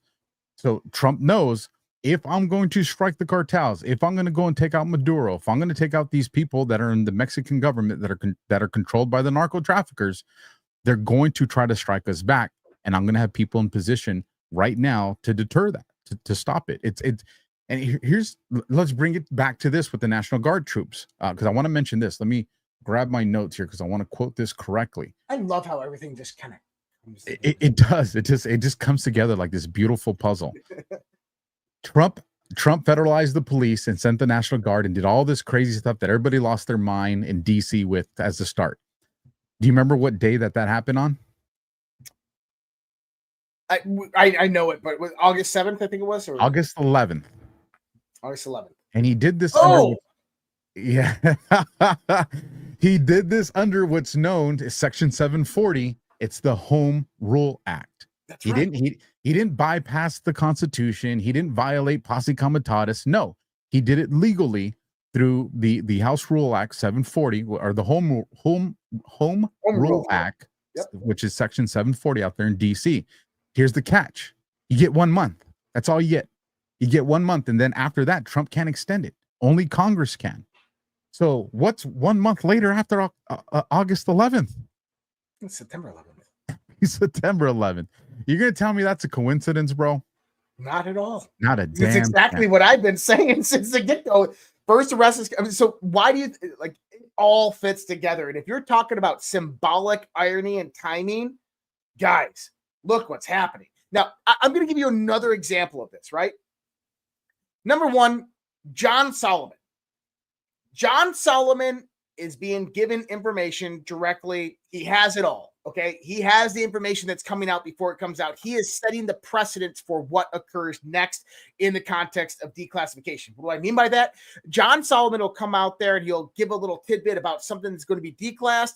He will put information out there, and all of a sudden, DNI Tulsi Gabbard is going to drop information pertaining to that. So John Solomon today said this. Now, this is where it starts to get really interesting and confirms a lot of what, that's not it, a lot of what we've been talking about on DEFCON ZERQ. Hopefully it confirms it, but check this out. Listen to what John Solomon says here. A second, will be by myself and my great colleague, Stephen Richards. In the morning, we're going to tell you that shortly after James Comey waved a magic wand and said that there would be no prosecution of Hillary Clinton for using a personal email server to move classified information to do government business on a private email server in violation of the rules and possibly of the law. His own FBI had a personal email problem. That's right. They were using personal email for a possible unauthorized leak to the media. You're going to see those documents for the first time tomorrow. We're going to write about it tomorrow. So tip of the iceberg for people. What he's talking about is Comey's chief of staff, James Webecki, was using a private home email server and trading classified information to James Comey's home personal email server that was trading classified information. And guess what? They weren't the only ones. Now, why is this relevant? Because I'm telling you, it's the tip of the iceberg, because this goes back to something we already talked about. This is where it gets mind freaking blowing, Alpha. So, do you remember when we were live on DEFCON ZERQ and Scavino posted the two John Brennan, James Comey posts back to back? We're like, oh my God, John Brennan post was exactly what we talked about that night. Well, do you remember the James Comey sunshine? I do. And I said, oh, James Comey talked, right? James Comey's going to be the first arrest. Now, the timestamp for the James Comey post was 07. Why wasn't HRC prosecuted for the emails? Put simply, Obama ultimately okayed by using the non-government email adding to communicate with Clinton. Obama also had an alias along with each of his cabinet members. Therefore, indicting HRC would lead to indicting Obama and his cabinet, etc., which could never happen. Remember, he lied about knowing, but ultimately came out in the dump. We talked about this 2 weeks ago. John Solomon's now coming out there going, oh, well, James Comey and the second chief of staff had private email servers in which they were exchanging emails back and forth with each other. Oh, so what's the next stuff that's going to potentially come out is, oh, Barack Obama, James Brennan, all of them had private email servers, and they were exchanging emails amongst each other, including classified information. See how this catch-all starts to come around? But I found that nuts that we sat here and talked about this, and I told about people about the private email addresses that they all had, the private email servers. They use Gmail draft documents. Remember this? I do. As they had one Gmail account, they would all have the login. They would log in. They would put draft emails in it, so nothing ever actually sent, and they would just continue the conversation on the draft email. This is how these people communicated to coordinate deep state acts. Well, it's indicating from John Solomon that we got the personal private emails that they were sending from their home servers. So then that brings me back to the continuum of what Pam Bondi put out. And I'm curious if this is going to match up, or maybe if this is going to push us in what's coming next. Let me bring this up real quick. So you saw the first one I put up, which had the 1007-17 and then the 111. So then Pam Bondi goes and puts this one out. And this is today, this morning. So the day following. It reads, 87 more arrests and 4 illegal firearms seized last night in Washington, D.C., where not a single carjacking has occurred over the past week. We also arrested another Tren de Agua gang member and a man caught burning our American flag in Lafayette Park. Make D.C. safe again. Now, real quick before I go into this, when we did I think it was either DEFCON 1 or maybe 2. You remember Dan Bongino kept posting an American flag and then a flame? And then right now she goes, an American, and we have the guy that got arrested for burning an American flag. Trump passes the executive order. Yes, bro. Yes. Hold on. I just looked at 87. Okay. Well, hold on, because we're going to go to 87. I have it teed up. I have it teed up for you. And so 1094 and 115. And so let me click on here real quick. So 1094 McCain is April 8th. It's McCain, and it's very simple on this one. Flag, spec detail program, all looking away, trusted close proximity, refugees who worked, U.S. House and Senate Trader Q. Again, a reference to the flag. You had Bongino put the flag out with burning, 100% context. So then we go to the next one, which would be 115, and that comes based off of the illegal gun seize, just so everybody makes sense of what we're tracking here. This is dated November 6th. This one says, Jesus fucking Christ, it's a Japanese restaurant, Japan, military, urgent speech, and the extradition coordinates are a Jap restaurant. I can't find the context here. I didn't know if it maybe means something to you. Go back up. It's Manila, Philippines. I don't remember the context for this one. Yeah, the only thing that I could find that was probably relevant here probably has to do with the National Guard deployments. But this one needs further digging, but I wanted to put it out there so at least everybody had it. But now we go into 87. This is huge. Yeah. November 5th. This ties into the first thing. Is that me going away or is that you going away? Can you hear me? Test. Can you hear me? I can't hear you. Jump out, jump back in. Is it me? Yeah, because I can hear you. So just jump out and jump back in. I will go. You stay. While he's doing that, folks, let's take this opportunity to do one of our commercials. So give me 1 second right here. This will buy some time for him to come back.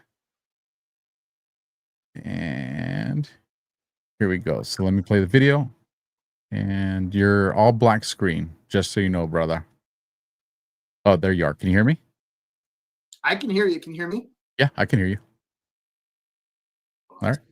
Yeah, this one is huge. My signatures all reference upcoming events about the drop. If this hasn't been caught on, Snow White Godfather 3. Okay.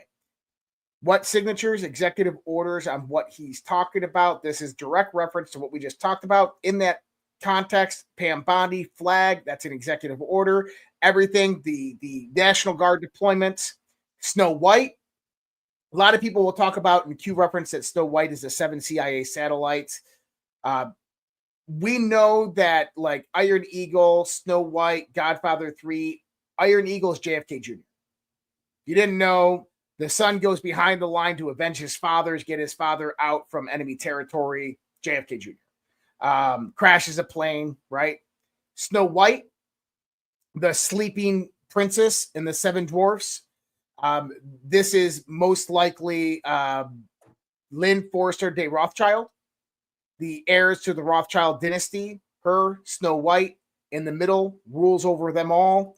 Godfather 3, this is George Soros.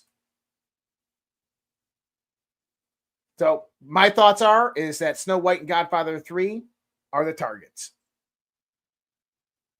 Interesting.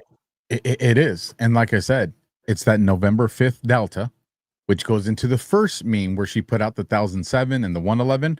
Those came back. I'm telling you, folks, you can't write it off as a freaking coincidence. And then there was one more after this. Let me see which one this was. Oh, number 4. Because of the 4 more guns that were arrested. This dated October 29th. Some of us come here to drop crumbs, just crumbs. POTUS is 100% insulated. Any discussion suggesting he isn't even a target is false. POTUS will not be addressing the nation on any of these issues as people begin to be indicted and must remain neutral for pure optical reasons. To suggest this is the plan is false and should be common sense. Focus on military intelligence, state secrets, and why that might be used versus any 3-letter agency. What SC decision opened the door for a sitting president to activate? What must be showed? Why is POTUS surrounded by generals? Again, there are a lot more good people than bad, so have faith. This was a hostile takeover from an evil, corrupt network of players, not just Democrats. Don't fool yourself into thinking Obama, Soros, Roth, Clintons, etc. have more power present day than POTUS. Operation Mockingbird. Patriots are in control.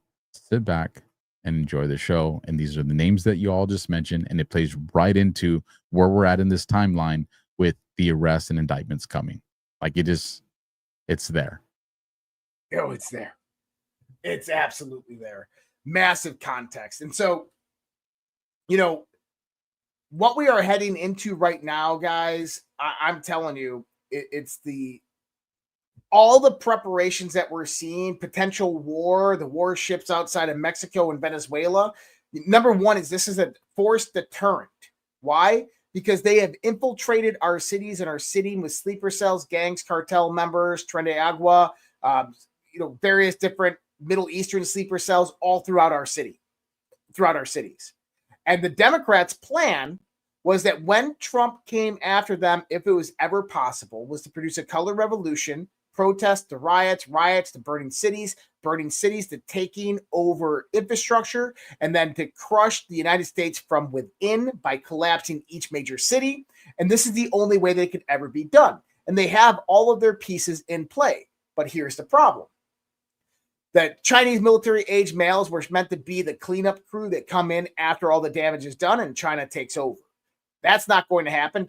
Donald Trump has China basically negated in this whole battle. You have Hezbollah Unit 910, which was the IRG-trained military force that came over the southern border from 2021 to 2024, over 20,000 strong. What did Israel do after Butler, Pennsylvania, the Hezbollah? They cut off the head and they absolutely annihilated all of the leadership and all of the infrastructure in the Middle East. Now, what did Donald Trump do to the control factions over Hezbollah Unit 910, which would have been IRGC? He sent bombs down their pipelines to their nuclear facilities and said, if you do anything again, the next bomb is going to be on your head in Tehran. In other words, Hezbollah Unit 910 is not going to do shit for the deep state. The ties have been cut because they don't want a bomb on their head. Okay? The last component to this is Maduro in Venezuela, who controls the cartels and the criminal organizations and gangs that have already infiltrated our country.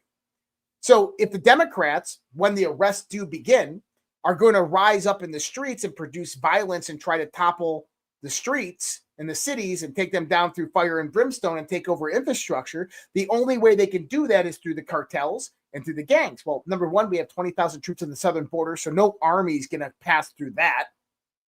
Number two is we're deploying the National Guard Strategic Reactionary Forces to all of these different cities. Tom Homan's team has been operating with a special operation forces, I believe it's Delta Black, which is intelligence gathering group, that has been going around to all those cities that we just talked about and gathering intelligence on all of these. This is why they're taking out the low-hanging fruit. They go into a city, they start taking out the low-hanging fruit.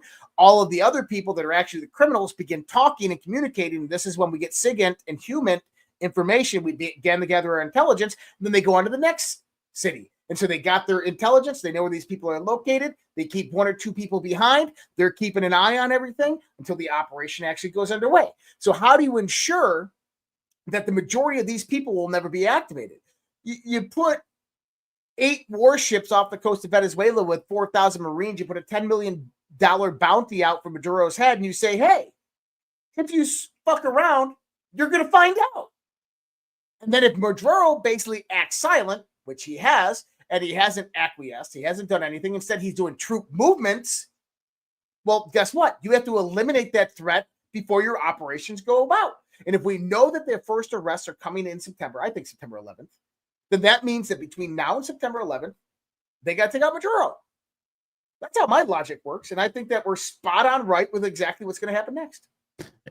You know, a lot of people ask, why was military the only way? Here's one reason of why. In California, and we know California is compromised at the government level. It is, folks. But if you guys remember, and it's not the only state, but it's definitely the state where it has a significant number. We allowed illegals to become cops.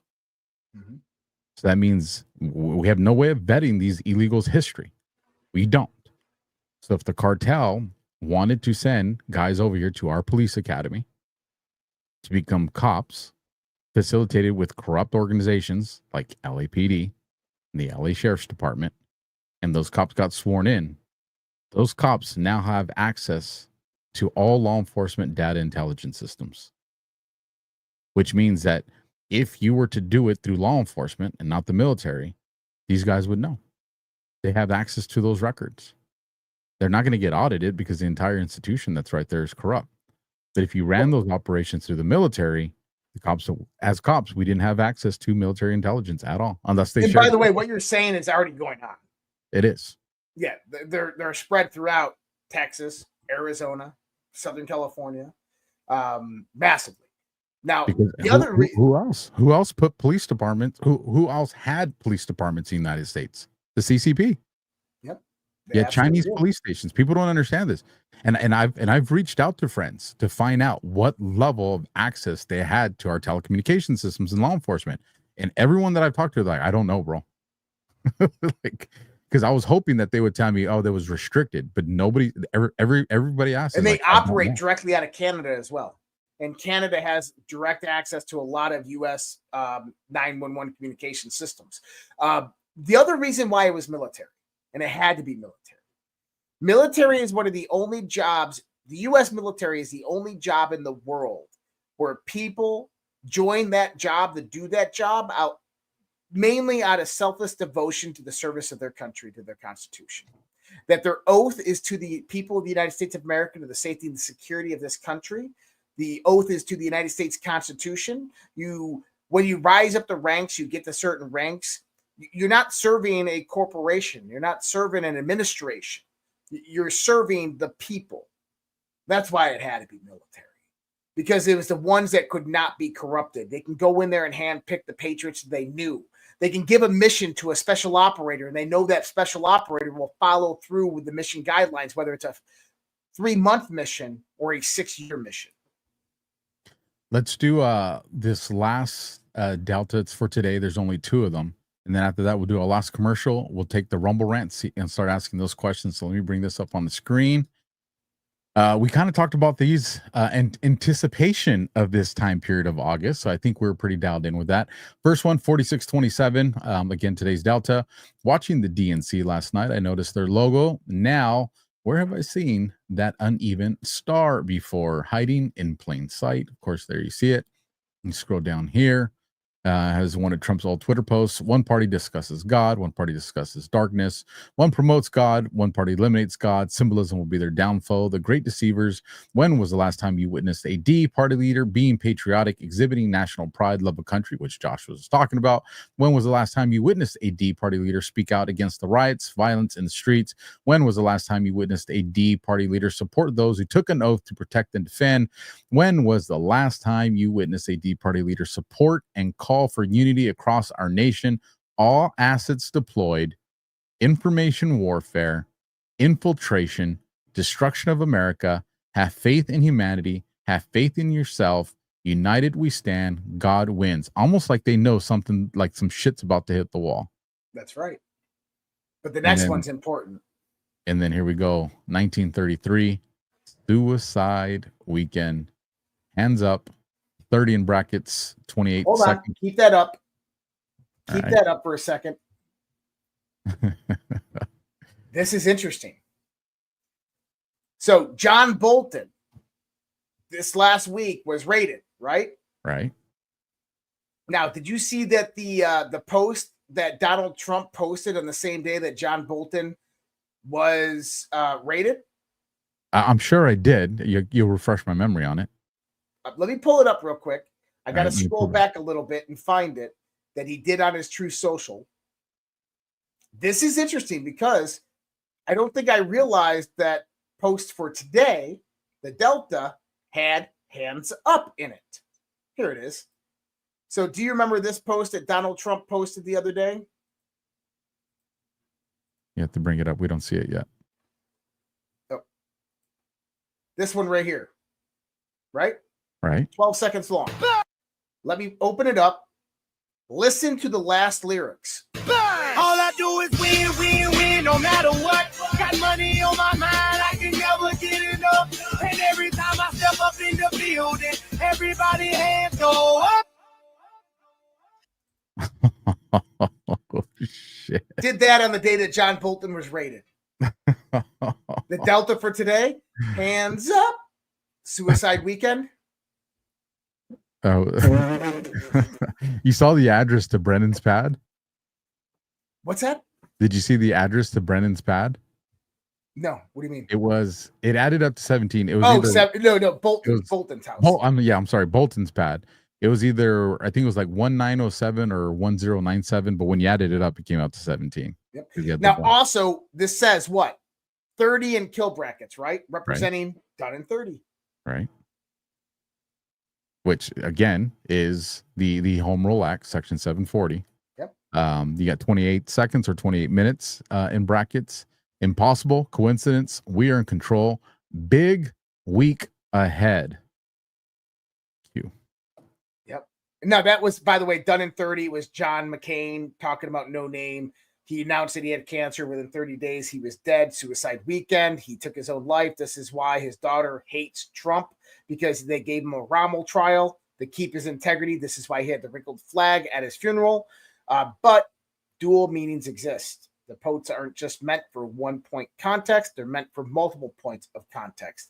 And this is massive. Now, who knows? Maybe John Bolton goes out the right door this next weekend. But if you remember, what was I talking about last week when we decoded the Taylor Swift video with James Comey?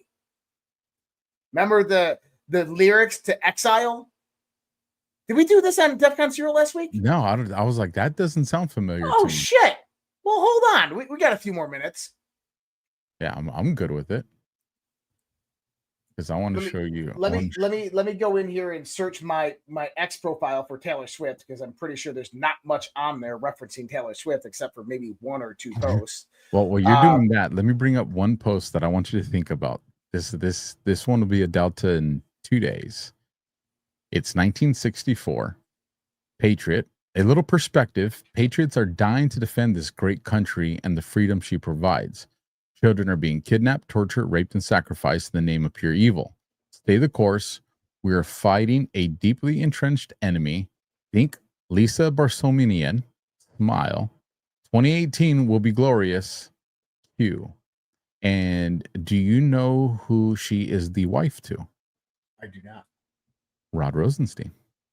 Oh, follow the wives. Uh-huh. Now, this is a decode I did the other day on my show. I thought I did it on DEFCON. Do you remember James Comey coming out on video and talking about Taylor Swift the other day? I do. Remember how people were saying it was comms? Yeah, because it looked like he was reading off something. I mean, he was obviously reading off something. You could see the reflection in his eyes. It absolutely was comms. Yeah. His favorite Taylor Swift song is Exile. Remember this from his insane, weird scripted video post he made? Here's the lyrics to Exile. I think I've seen this film before and I didn't like the ending. I'm not your problem anymore, so who am I offending now? You were my crown, now I'm in exile, seeing you out. I think I've seen this film before, so I'm leaving out the side door. He's dropping dimes, bro. First, he says his first Swiftie show was 15 years ago. Guess what started 15 years ago? FISAgate. That was the start. Is Comey taking a Rommel trial? Suicide weekend? First arrest? Maybe he's saying, maybe that's his message to the deep state that Trump is making him read why he doesn't look happy reading it. It's scripted. We know that the deep state operators, they use these code words like Taylor Swift to communicate with each other. Barack Obama's book list, Hillary Clinton's book list, these are all comms that they use.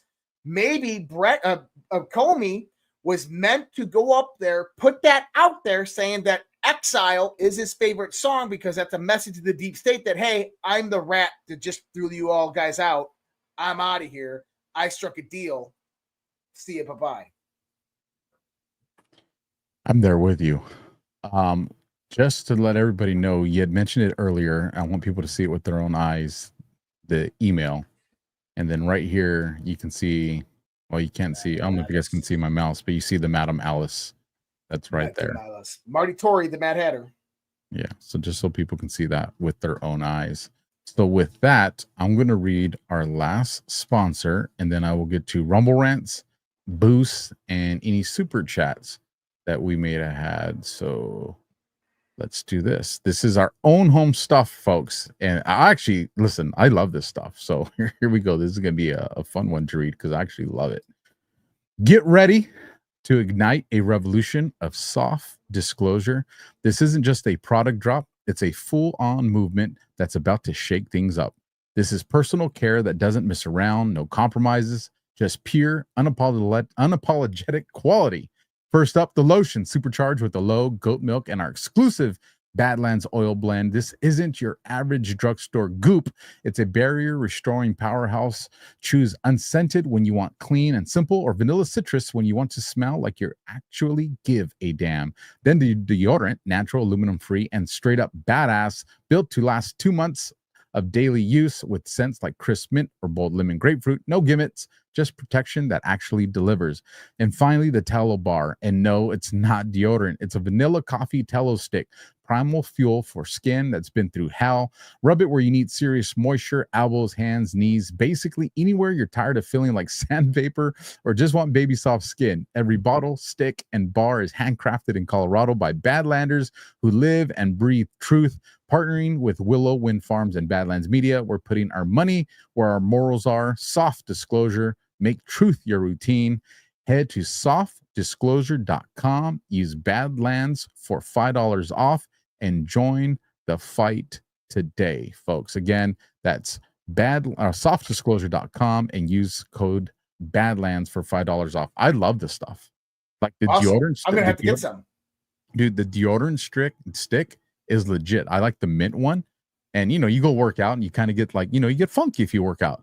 Dude, like at the end of my workout, like I'm sweating, shirt got all those sweat. Like I'm like, dude, I still smell good. Like I absolutely love it. If you guys haven't tried it, try it. John, I'm gonna go buy some. I'm telling you, man. John gets a little, Silence of the Lambs with the lotion. He gets a little weird how he tries to put it on everybody, but that's just It that's puts just the lotion on its skin. What was the link again? It is softdisclosure.com. Softdisclosure.com. And it's promo code Badlands. Everybody, very reasonable. And so with that, let me get the Rumble rants ready to bring up on the screen. And we will go through these bad boys. Where is it? There it is. There we go. And let me make them a little bit bigger to see. Because, man, I'm getting old, bro. All right, we'll start from the bottom, work our way up. Okay, here we go. So, first one, $10 from S Jones 39. Challenge. Support the guys. I love that. I love when you guys do those challenges. Like, please keep our bills paid. We appreciate that. $20 from RPG 3573. Love these two together. Well, thank you. We love your guys' support. $5 from Ultra Maga Hot Rod. Brad also exposed Disney. Please play his video in the near future. I did not know he did that. So I'm gonna I'll bring him on my show to talk about that. I didn't know he did that. $25 from Texas Jules. Good evening, friends. Cheers to all the DEFCON ZERQ lurkers tonight, me included.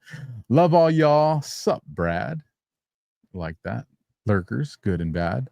$25 from Hope Continues. Another great show. Appreciate all the effort you put into it. Well, thank you for that. $5 from Glassman82. You guys are the bomb. 100. I watched Barry Cunningham just saw off on Barry's show. I told Barry he needs to watch DEFCON. He said it's time to get his toes wet. Tell Barry he needs to just jump on all in. Listen, Barry wants to. Barry's going to. Y'all be surprised if Barry's going to start dropping on you guys here in the future. I like that guy a lot. $20 from Wilson Akers. Keep up the great job, guys. Where we go one, we go all. You got to love those letters when we see them. $1 from Barber Lines Matter. Darka, Matt Damoon. Someone's gonna have to explain that one to me. I'm lost. I don't know if you want to explain that one. Matt Damon.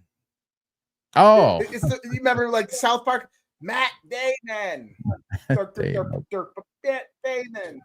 You guys need to send the link so I can see these cartoons.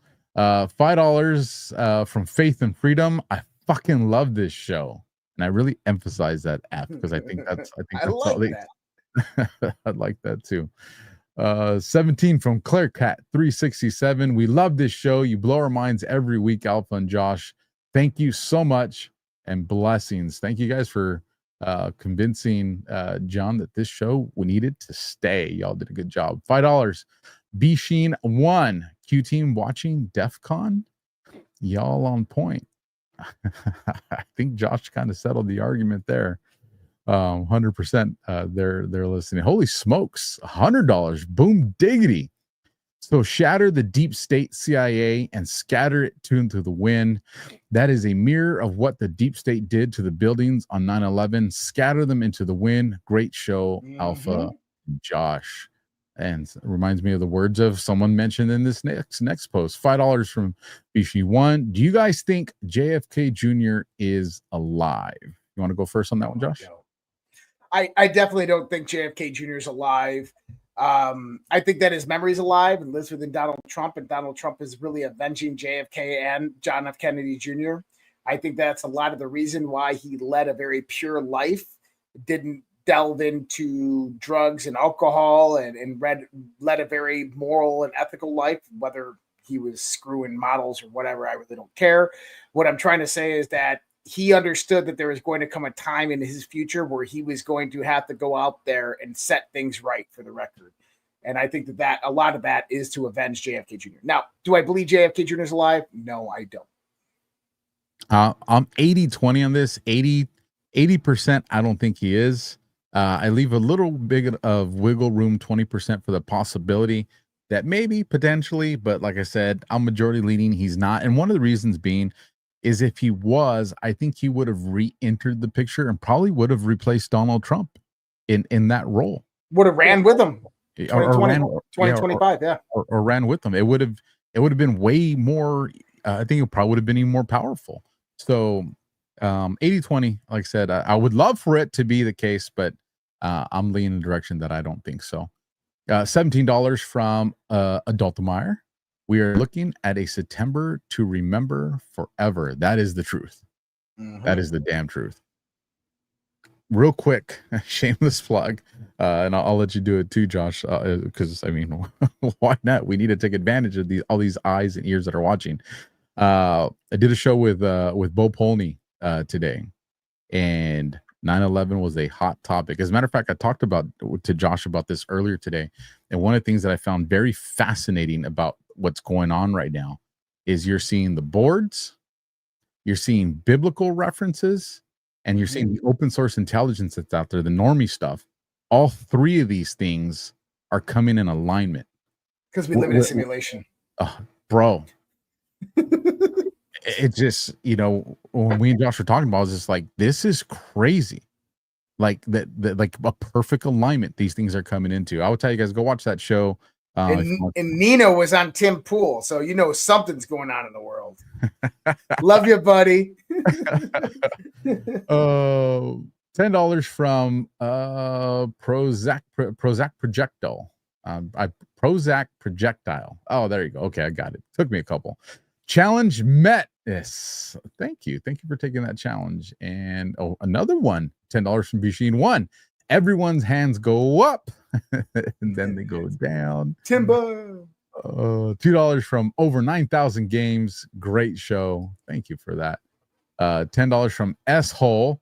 12:19 a.m. Eastern Time. My Roku hard reset on Rumble. You're hitting home hard. Most excellent broadcast. Someone is paying attention.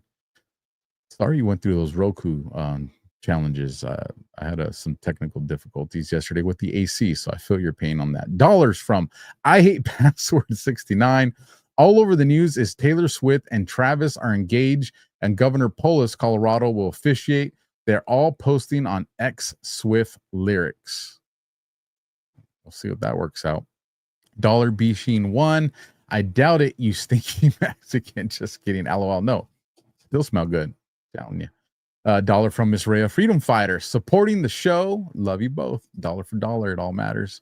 $5 from a Dutch cookie, drops 46.74 and 46.75. Actually, even look like the Twin Towers when shown. Spot on. I like said it that. just a few weeks ago. Dude, bring that up. I want to peep this out. I would like to see that. I got it right here. So when you bring them up right next to each other, they're spot on right. Your Twin Towers. Bro.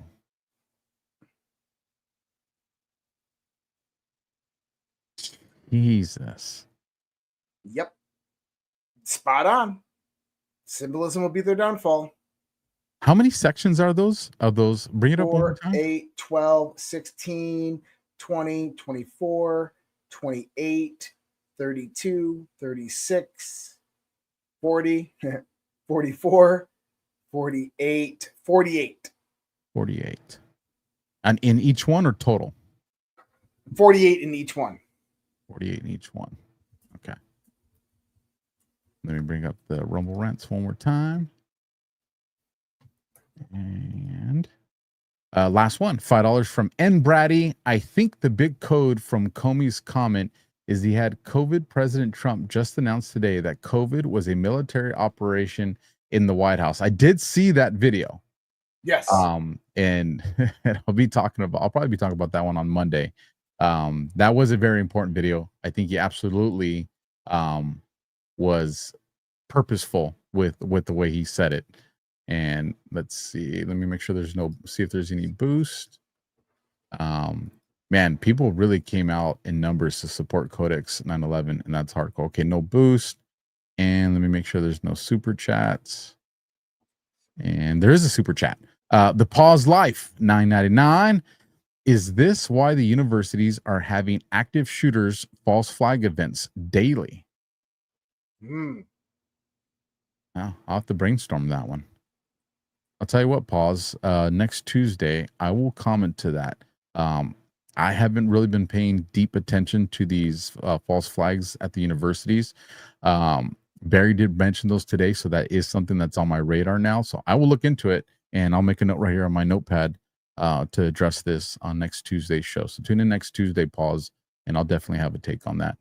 So with that, Josh, that covers up all our stuff. Any stuff you want to plug that you're working on that you want to share with people? You know, I get so autistic when it comes to this stuff, and you get like stuck in this loop of like D-class Venezuela, what's happening. We need new D-class documents so I can go on different tangents. I went on a tangent today, Alpha, about big block retailers and how they're ripping people off because of the liberal people that they have to hire and support. And so they have to increase their money by, you know, $20 to $30 on different products. I went to Michael's this last weekend, and the cost of the stuff at Michael's was ridiculous. Like, I mean, dude, it was like $60 for something I can get on Amazon for $20. And I'm looking around, and it's because nobody in the store spoke English, right? They were all foreigners. I'm like, okay. I was at PetSmart. Like, one thing I wanted to buy at PetSmart, I could buy on Amazon for $20. It was like $80 at PetSmart. And I'm like, Jesus. looking around, and there's girls with all the metal in their face and purple and pink hair and LGBTQ pronouns all over the place. I'm like, they're probably paying these gender study freaking associate's degrees $35 an hour. And there's like 20 of them in this small little store. And I'm like, you don't need this many employees. But I'm like, oh, well, Joe Biden's world. You have to have that many employees because you have to support these people that can't go out there with real skills in the world and actually do things. So I went off this whole thing. Then I went off on the warning about conservative, MAGA, truth community influencers. And I said, listen, people, I said, what you're about to see over the course of the next few months and years is you're going to see the true colors of people, operators that have been waiting, that are going to come forth. This is truth. Some of these people aren't who you believe them to be. And I said, you want to know a good way to spot this? I said this. If you're a massive voice on the X platform and all you talked about today was Taylor Swift's engagement and Cracker Barrel's new logo, you're not the news. You're fucking irrelevant. Go through your X feed and anybody sitting there, Taylor Swift, Cracker Barrel, Taylor Swift, Cracker Barrel. And that's all they're repeating all day long. And they got 200,000 people fucking following them. Unfollow them. They're fucking irrelevant. They're not the news. They don't have any skills. They just regurgitate and echo chamber a narrative. What you have to understand about these people on X is they're all part of media alliances. These media alliances work same way the mainstream media operates, is they propagate information downward to all of these channels, and they say, hey, here's the message for the day. Your money's going to be in the account by the end of the week. Go ahead and propagate this message. And then they put it out there. What is that doing? It's construing the narrative towards a designed outcome. That is not the news. That is not the media. It's not what we represent in any way, shape, or form. And I highly recommend question everything. 100%. You guys remember one of our own, Burning Bright, Swordpunk. You see it right there, badlandsmedia.tv/swordpunk. Listen, the guy actually did a pretty good job with something. So let's get behind him. You guys make sure you tune in next Tuesday, 10:30 p.m. Eastern, 7:30 p.m. Pacific. Do us a solid. You guys have been leaving a lot of comments. Josh, why don't we do this? Why don't we pick our favorite comment from the show, and then we'll give that person a shout out on the next show to kind of, reward, because we get, a ton of people comment. And actually, we just got a Rumble rant that came in from Funky Joe Medina, $5 for those with limited funds. What is the best way to financially support you guys? Rumble rants are great. Boost is the best way to do it, because when you go to Boost, Rumble doesn't get its cut. The Rumble rants, after Rumble takes its cut, me and Josh, we split the rest. So when you go and do the Boost, me and Josh get to split that without having to share it with Rumble. But either way, Rumble did give us a place to put our voice. So if we're going to share with anybody, I don't mind sharing with them. So with that, you guys leave comments. Me and Josh will pick one, and we'll let you guys know who's the comment we want to highlight next week. And we'll see if we can turn that into something. And then next week, we're returning back to taking phone calls. Yes, absolutely. And it's set up for that. So it's good. So with that, let me get our closing video right here, and we will catch you guys next time. God bless and Semper Fi.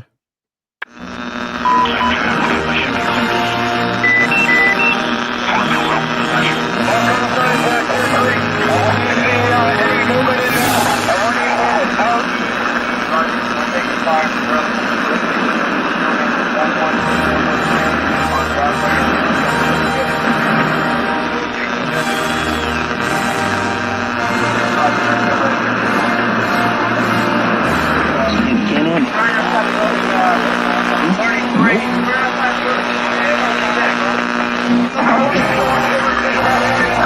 unfiltered talk with